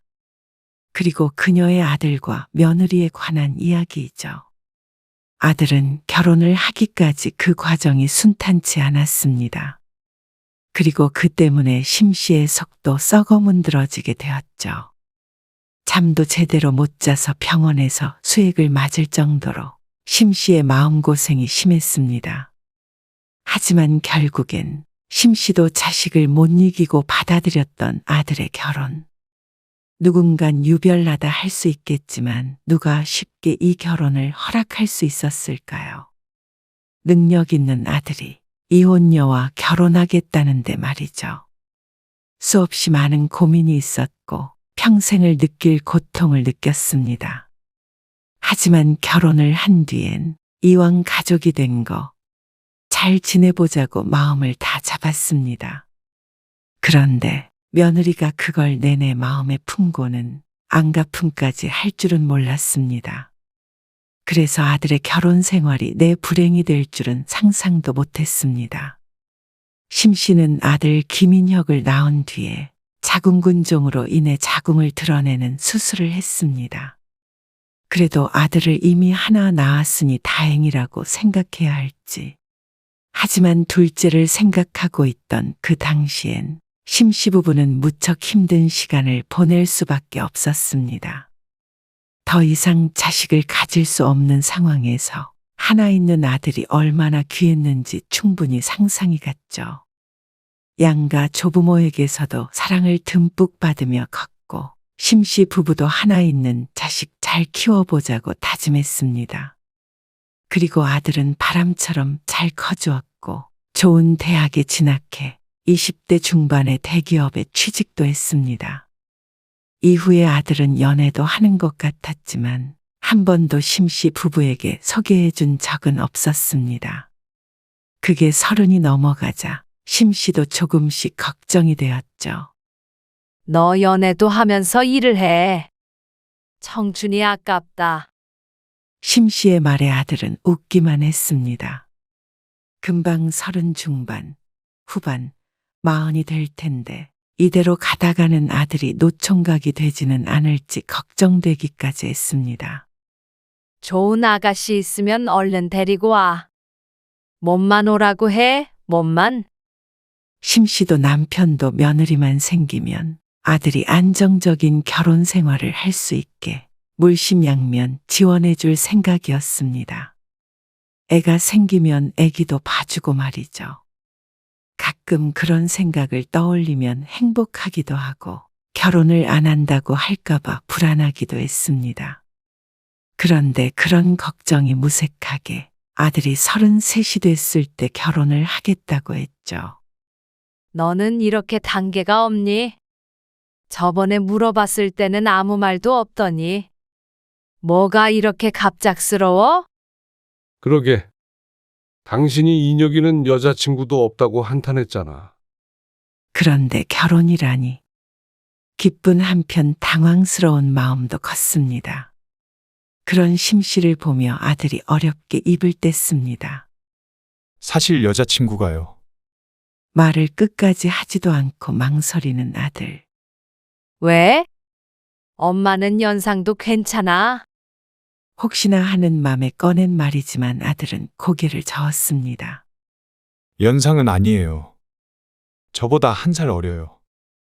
그런데도 말을 쉽게 잊지 못하던 아들이 심 씨 부부가 답답해 숨이 넘어갈 때쯤 이야기를 꺼냈습니다. 이혼을 했어요. 뭐라고? 아들의 말에 심 씨가 크게 놀라 물었습니다. 이혼을 했다고요. 그리고 이어서 들리는 충격적인 이야기. 4살짜리 아들도 있고요. 심 씨는 앉은 상태로 휘청거리는 기분이 들었습니다. 남편도 적잖이 놀랐는지 할 말을 잃은 듯 했습니다. 그러면서 그 여자와는 2년이나 만나왔다고 하는데 그저 눈앞이 깜깜해졌습니다. 그렇게 오래 만나오는 동안 심 씨는 전혀 몰랐고 지난번에 물어봤을 때도 웃어넘기기에 당연히 만나는 사람이 없는 줄 알고 있었죠. 그냥 이혼녀라고만 하더라도 놀라 자빠질 이야기인데 아이까지 있다니 심 씨도 아무 말도 할 수가 없었습니다. 뭐라고? 말씀 좀 해보세요. 그런데 심 씨가 뭐라 대답하기도 전에 남편이 자리를 박차고 일어나서 나가버렸습니다. 심 씨는 그런 남편을 말리지도 못하고 한숨을 쉬었습니다. 엄마는 아들도 착잡한 눈으로 심 씨를 쳐다보았습니다. 뭐라고 해야 할지 모르겠다. 그런데 이건 인혁이 네가 다시 생각해봐야 하는 거야. 그러자 아들이 크게 상심한 표정으로 고개를 숙였습니다. 너도 이유를 아니까 여태 말을 못했겠지. 엄마 아빠는 할 말 없다. 엄마, 이건 설득한다고 바뀌는 게 아니야. 할 말 다 했으면 이만 가봐라.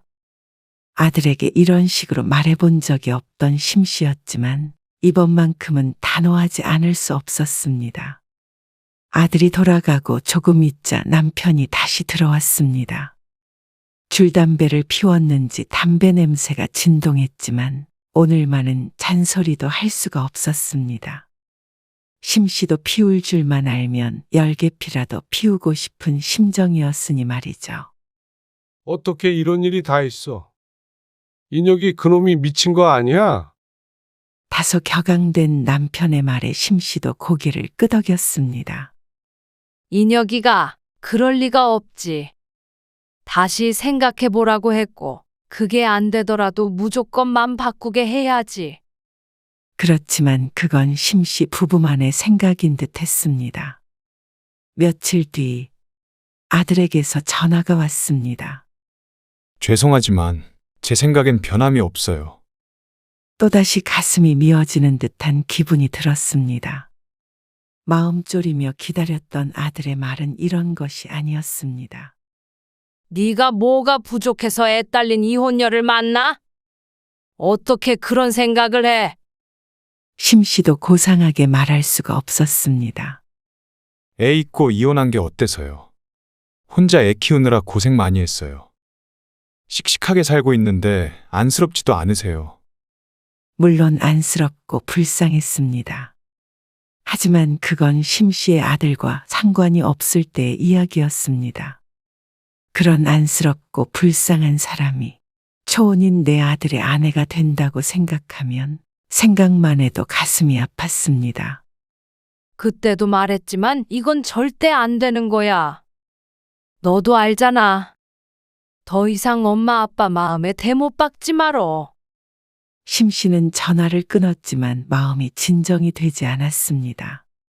목구멍에서 뜨거운 무언가가 울컥하고 올라오는 듯 했고 휴대폰을 쥔 손도 잘게 떨렸습니다. 평생 속도 안 썩이더니 지금 이렇게 크게 썩이려고 그랬던 모양이었습니다. 하지만 이건 정도를 넘어섰죠. 그런 심씨의 속도 모른 채로 아들은 미리 연락도 없이 심씨의 집에 다시 찾아왔습니다. 그것도 그 여자와 여자의 아들까지 데리고 말이죠. 너 제정신이니? 심씨가 아들에게만 들리도록 이를 물고 물었습니다. 남편은 거실 소파에 앉아서 이쪽은 쳐다보지도 않고 TV에만 시선을 고정한 채로 침묵을 고수했습니다. 아들은 여자와 함께 들어와서 거실에 무릎을 꿇고 앉았습니다. 심씨는 그런 셋을 심란한 눈빛으로 쳐다만 보았습니다. 아들 회사 옆에서 아르바이트를 하던 여자에게 반해서 먼저 다가갔다는 아들. 여자를 보니 이해는 갔습니다. 애가 옆에 있지만 않았어도 예쁘고 참한 아가씨라고만 생각할 듯 했습니다. 애 엄마 같지 않게 고왔죠. 하지만 평생 얼굴 뜯어먹고 살 것이 아닌 이상 그런 것들은 다 부질 없는 것들이었습니다. 차라리 조건이 기우는 결혼이었으면 심씨는 두 팔 벌려 환영했을 것이었습니다. 차라리 찢어지게 가난하거나 차라리 아픈 홀어머니를 모시고 살아야 한다거나 그런 조건이었다면 살면서 충분히 맞춰갈 수 있는 것이었습니다. 그런데 이건 심씨가 바꿀 수 없는 것이었습니다. 아들이 노력해도 여자가 노력해도 절대로 바뀌지 않는 것이었죠. 미안하지만 저도 아들 귀하게 키웠어요. 애가 있으니까 알 거 아니에요. 이런 결혼 허락할 수 있는 부모가 어디 있겠어요. 엄마! 심씨의 말이 끝나기가 무섭게 아들이 소리쳤습니다. 이녀가, 엄마도 며칠 동안 잠도 못 자고 계속 고민하고 또 고민했어. 근데 네 인생이 걸린 일이잖아. 나머지 평생이 달렸잖아. 너라면 인혁이 네 아들이 그렇게 하겠다면 허락할 수 있겠니? 아들도 여자도 상처받은 표정을 지었습니다. 아마 아들보다도 여자가 심씨의 심정을 더 잘 알지 않을까 싶었습니다. 어린 아들이 바로 옆에 앉아 있었으니 말이죠. 잘 알지도 못하는 모자를 심씨가 괴롭히고 있는 것만 같아서 마음이 좋지 않았습니다. 이러지 말고 일어나세요. 애 다리 아프겠네. 심씨도 너무 마음이 아프지만 그렇다고 해서 아들을 결혼시키면 더 마음이 찢어질 것 같았습니다. 어머니, 제가 사랑하는 사람이에요. 이혼 같은 게 뭐가 중요해요. 애가 있으면 어떡해요. 아들의 말에 심씨는 눈을 질끈 감았습니다. 남이 자식을 도대체 어떻게 키워? 그게 생각처럼 쉬운 줄 알아? 내 자식도 키우기 힘든 법이야. 현우, 이미 제 자식이라고 생각하고 있어요. 현우라는 아이가 4살이고 아들이 여자와 2년간 만난 거면 아들은 아이가 거의 핏덩이일 때부터 봐왔다는 말이었습니다.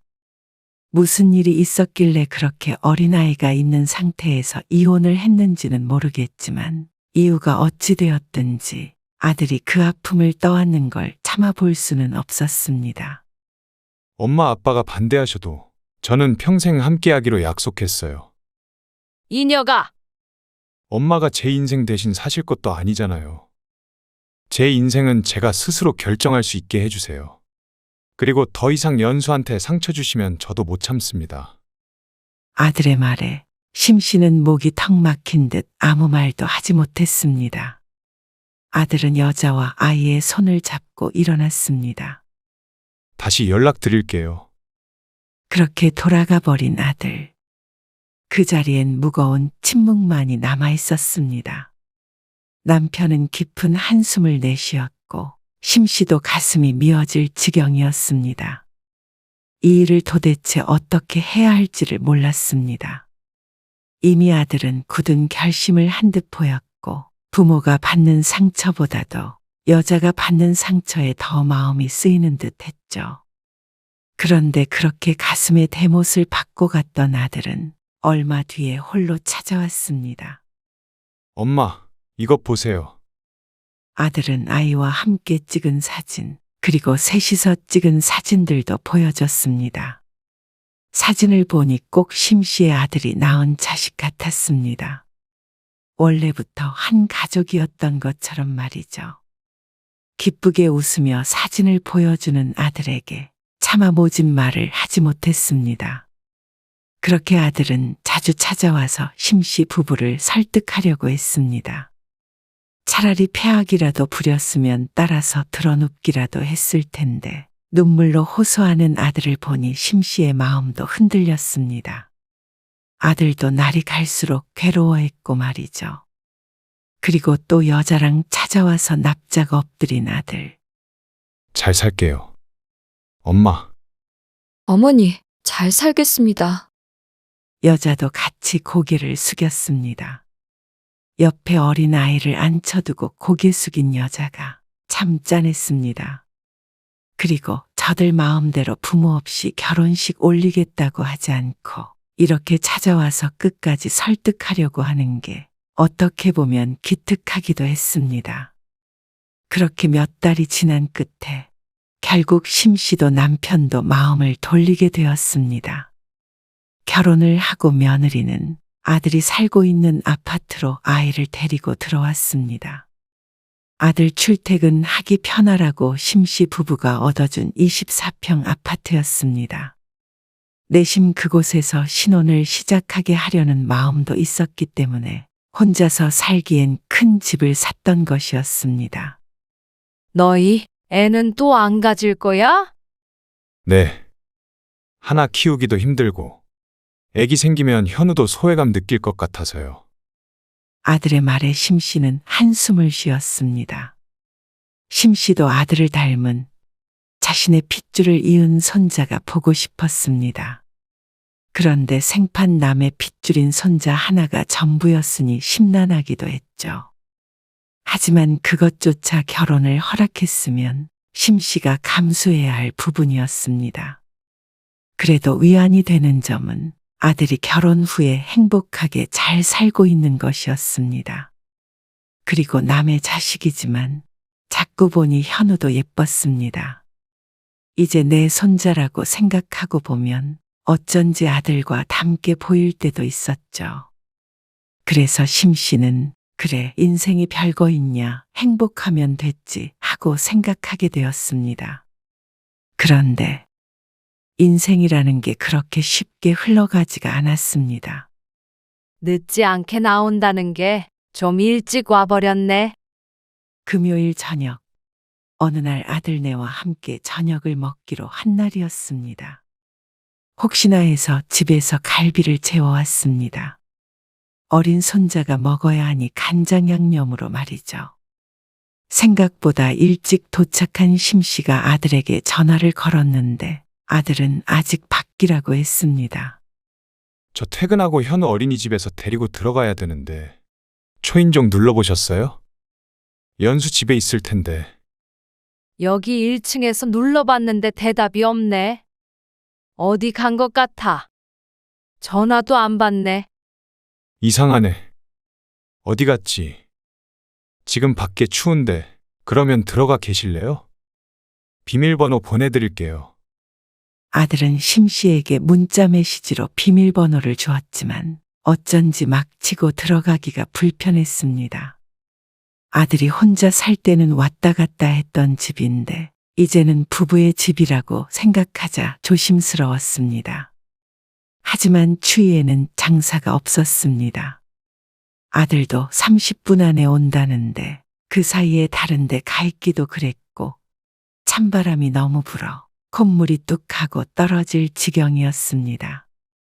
결국 10분 정도 밖에서 떨던 심 씨는 아들이 보내준 메시지를 보고 비밀번호를 입력했습니다.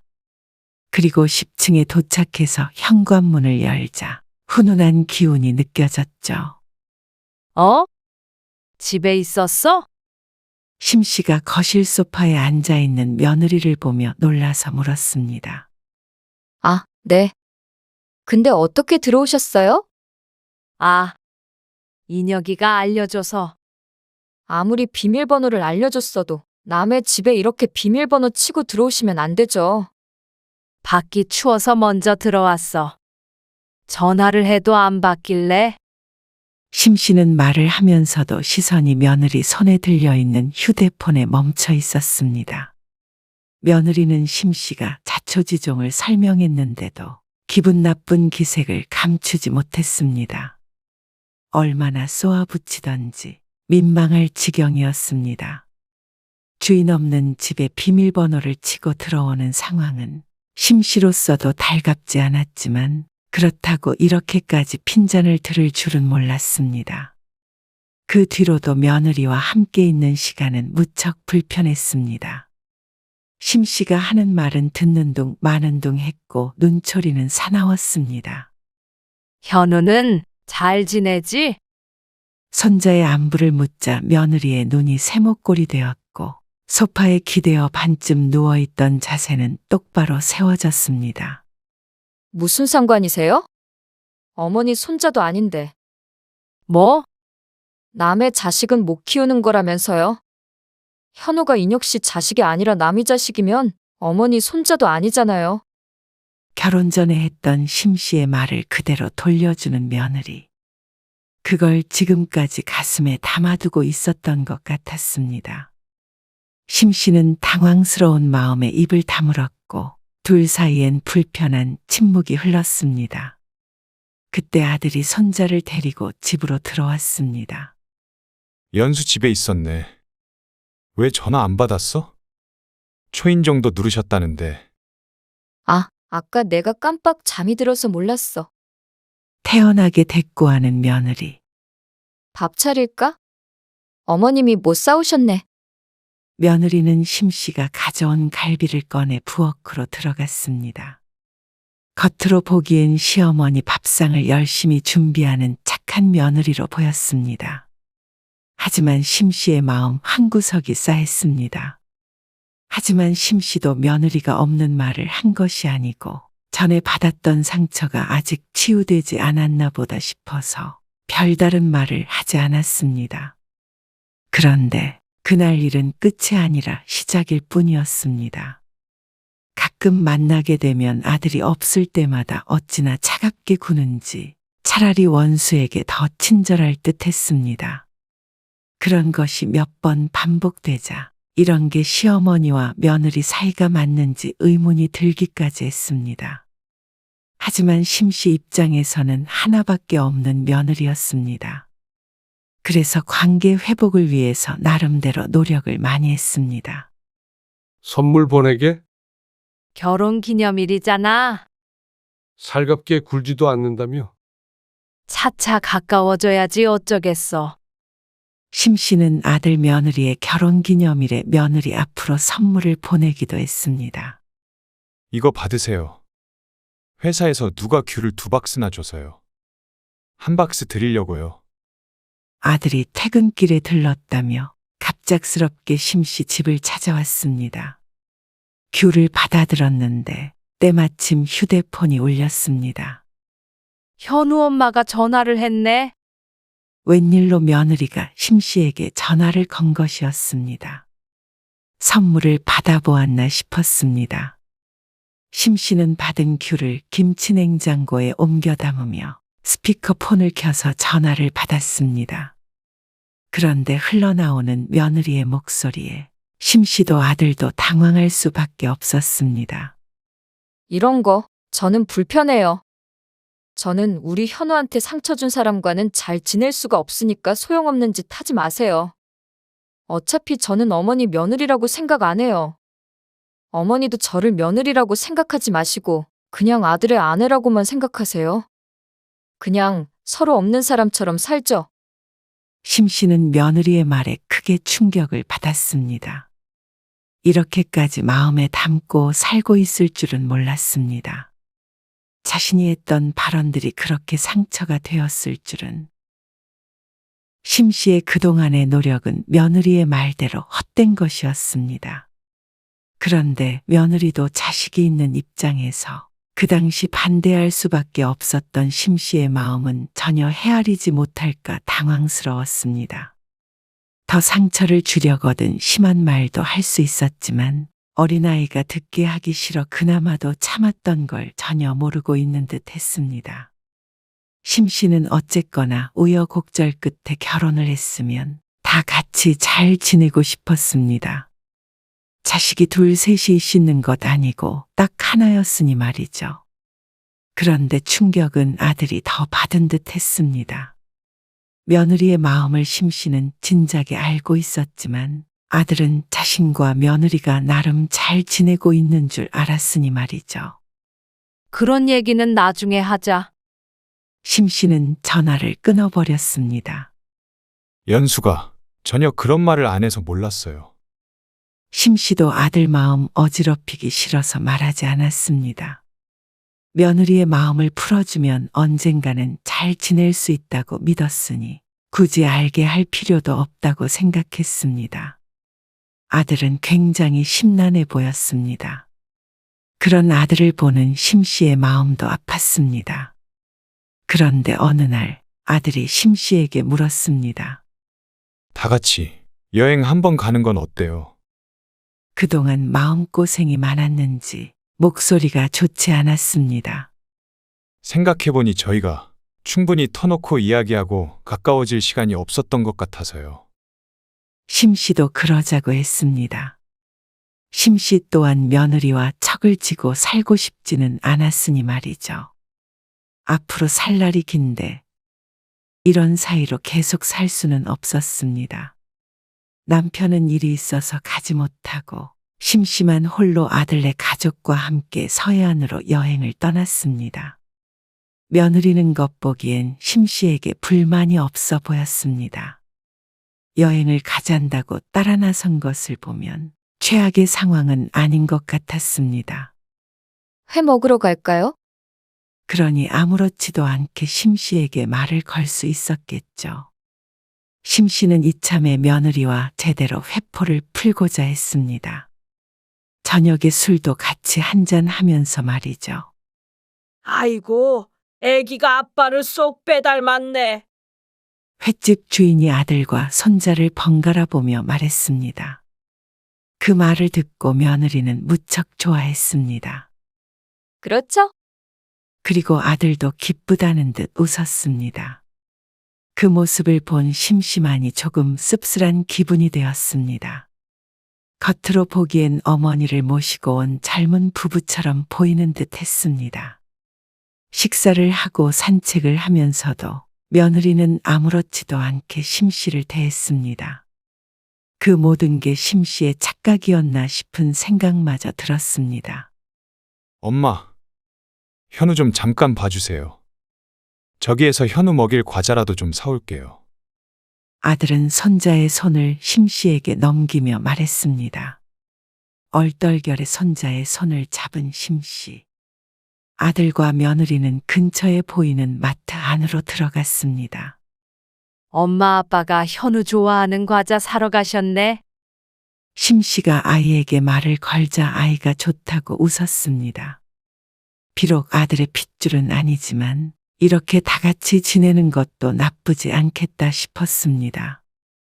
심씨가 한가롭게 주변을 돌아보던 순간 손자가 심씨의 손을 뿌리쳤습니다. 아이고 현우야. 손 놓으면 안 돼. 심씨와 손자 옆을 지나쳐서 굴러가고 있는 공을 보더니 쫓아가려는 손자. 그런 손자를 붙잡으려고 심씨가 다급히 뛰었는데 그 순간 옆에서 차가 튀어나왔습니다.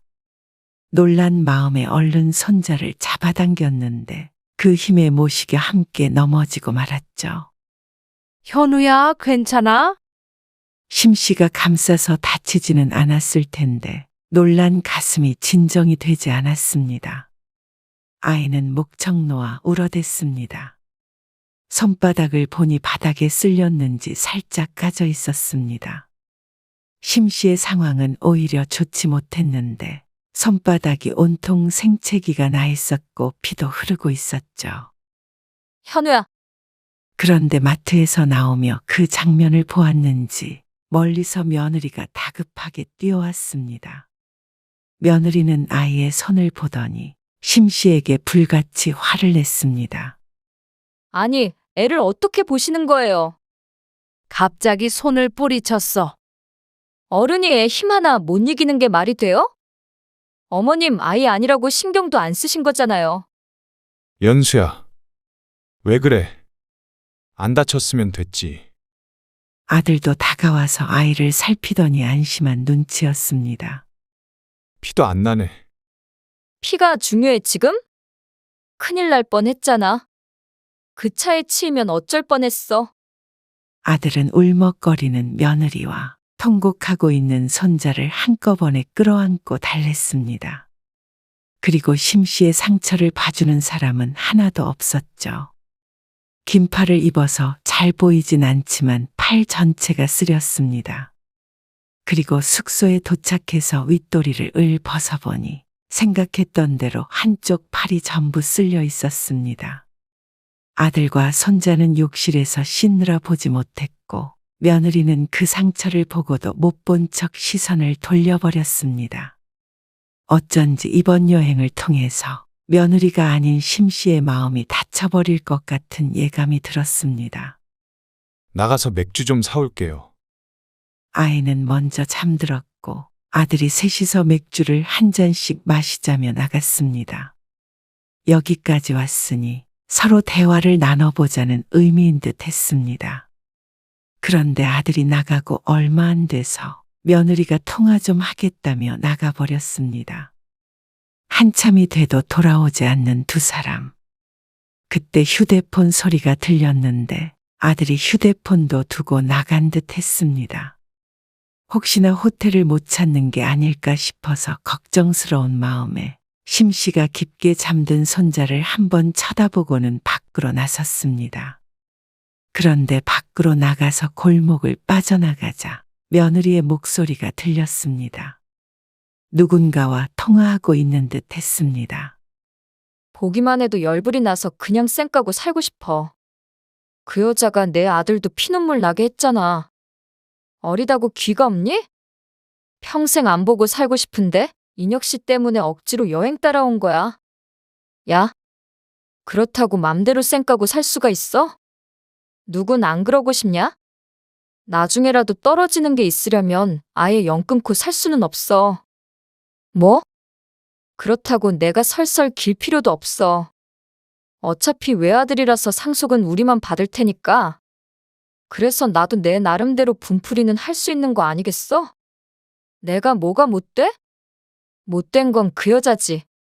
그러게 누가 결혼 반대하래? 더 나이 들면 어떻게 되나 두고 보라 그래. 여자의 한이 얼마나 무서운지 내가 보여줄 거야. 며느리가 말하는 그 여자가 아무래도 심씨를 뜻하는 듯 했습니다. 심씨는 큰 충격에 빠져서 제자리에서 한 발자국도 움직이지 못했습니다. 그런데 뒤에서 무언가 툭 하고 떨어지는 소리가 들렸습니다. 연수야, 맥주를 사온 아들이었습니다.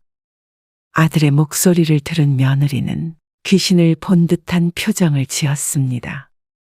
이렇게까지 며느리가 심씨를 증오하고 있는 줄은 아들도 모르고 심씨도 몰랐습니다. 결국엔 심씨가 뜻을 꺾고 며느리를 받아들였으니 말이죠. 심씨에겐 인생에서 가장 힘든 결정을 했던 것인데 그럼에도 그걸 마음에 품고 안갚음을 했던 며느리에게 더 이상 기대하는 건 무리인 듯 했습니다. 심씨는 말없이 호텔로 올라가서 짐을 챙겼습니다. 어디 가시게요? 아들이 붙잡았지만 더는 같은 공간에 있을 수가 없었습니다. 너, 이녀가. 너도 들었다시피 이렇게는 가족이 될 수 없다. 그러자 아들이 괴로운 표정을 지었습니다. 너는 그래도 현우 엄마랑 살고 싶은 거지. 아들은 대답이 없었습니다. 그리고 뒤늦게 올라온 며느리도 말이 없었죠. 어쩌면 심씨가 사람 보는 눈이 정확했는지도 몰랐습니다. 그때 더 강력하게 반대했다면 이런 일이 없었을까 생각했습니다. 아들은 고뇌에 빠진 듯 보였습니다. 심씨는 혀를 찼습니다. 참 어리석은 여자였습니다. 남편의 부모를 이렇게 대해서 나중에 원망을 안 들을 자신이 있나 묻고 싶었습니다. 그리고 결국 아들의 능력이 좋아서도 있지만 며느리도 아들의 안정적인 배경을 보고 결혼 결심을 했을 텐데 그 배경이란 건 심씨 부부가 만들어준 것들이었습니다. 집과 차, 나중에 물려줄 재산. 그것들은 심씨가 마음먹으면 언제든지 가지고 올 수 있는 것들이었죠. 현우 엄마가 그랬지. 현우는 내 손주가 아니고 남이니까. 손주라고 부르지도 말고 궁금해하지도 말라고. 그리고 현우 엄마도 내 며느리가 아니라고. 그게 맞는 말 같다. 안 보이는 곳에서 홀대하고 뒤에서 심호 욕하는 게 무슨 이런 게 가족이야. 나도 잘 지내보려고 노력했는데 도저히 안 될 것 같다. 무슨 말씀이세요? 나도 남에게 내 재산 나눠줄 생각 없어? 인혁이 너희 살고 있는 집도 돌려주고 나중에 엄마 아빠한테서 한 푼이라도 받아갈 생각은 말아라. 결혼 반대한 걸로 안갚음하면서 통쾌했니? 엄마, 그러지 마세요. 인혁이 너도 부모 그늘이 없어도 현우 엄마만 있으면 돼? 그럼 그렇게 살아봐라. 진작에 이렇게 했었어야 되는 건데 부모 가슴에 대못을 받고도 여전히 부모 품속에서 살길 바라냐. 아들이 한동안 말이 없었습니다. 연수야, 어서 잘못했다고 말씀드려. 며느리는 입에 꿀을 바른 듯 입을 열지 않았습니다. 그렇게 해서 엄마 마음이 풀리신다면 그렇게 하세요. 재산도 안 주셔도 되고요. 그렇지만 연 끊고 살 생각은 없어요. 어떻게든 같이 잘 지내보고 싶어요. 아들은 아직도 희망의 끈을 놓지 않고 있는 듯 했습니다. 아들이 그러겠다고 하자 그제서야 며느리가 머뭇거렸습니다. 아니, 이제는 내가 안 될 것 같다. 심씨가 아들 며느리를 뒤로하고 돌아섰습니다. 그리고 아들은 한 달 뒤에 집에서 나갔습니다. 부모 그늘이 없어진 아들과도 잘 살지 의문이었습니다. 아들은 심 씨에게 전화해서 모아뒀던 돈으로 전셋집을 얻었다고 했습니다. 그리고 그동안 죄송했다고 스스로 힘으로 살겠다고 했죠. 그런데 며느리는 생각이 다른 듯 했습니다. 반년쯤 지났을 때 심 씨에게 전화를 해서 며느리가 말했습니다. 제가 그렇게 마음에 안 드셨어요? 결혼 반대했던 것도 모자라서 꼭 이렇게까지 해야 했어요? 애 딸린 여자는 결혼도 못해요? 그래도 나는 너랑 잘 지내보려고 했다. 그런데 너는 그때 뭐라고 했니? 재산 때문에 어쩔 수 없지만 마음 같아서는 평생 안 보고 살고 싶다고 했지. 그래서 그렇게 해줬는데 뭐가 불만이야? 마음 좀 곱게 먹으세요. 어머님 아들이 저랑 살겠다는데 분풀이 하지 말고요. 그리고 어머님 아들이라고 그렇게 잘난 줄 아세요? 이 정도 조건 남자들 세 곳에 써요. 그러면 그런 남자 만나지. 왜 내 아들을 만나서 이렇게 가족들을 힘들게 해? 이혼이 뭐 별건 줄 아세요? 이혼이 죄냐고요. 내가 지금 어머님 아들이랑 이혼하면 인혁 씨도 당장에 이혼남 되는 거라고요? 알아요? 그렇게 인생 비참하게 만들어줘요?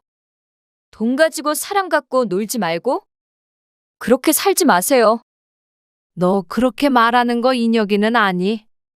내 아들 참 불쌍하다. 그런데 어쩌냐, 인혁이는 이혼남 돼도 너랑은 다르지. 능력도 좋고 아직 젊잖아. 그리고 애도 없는데. 너는 지금 보니까 이혼이 아니라 인성이 문제였어. 그러자 말도 못할 폭언을 퍼부어대는 며느리.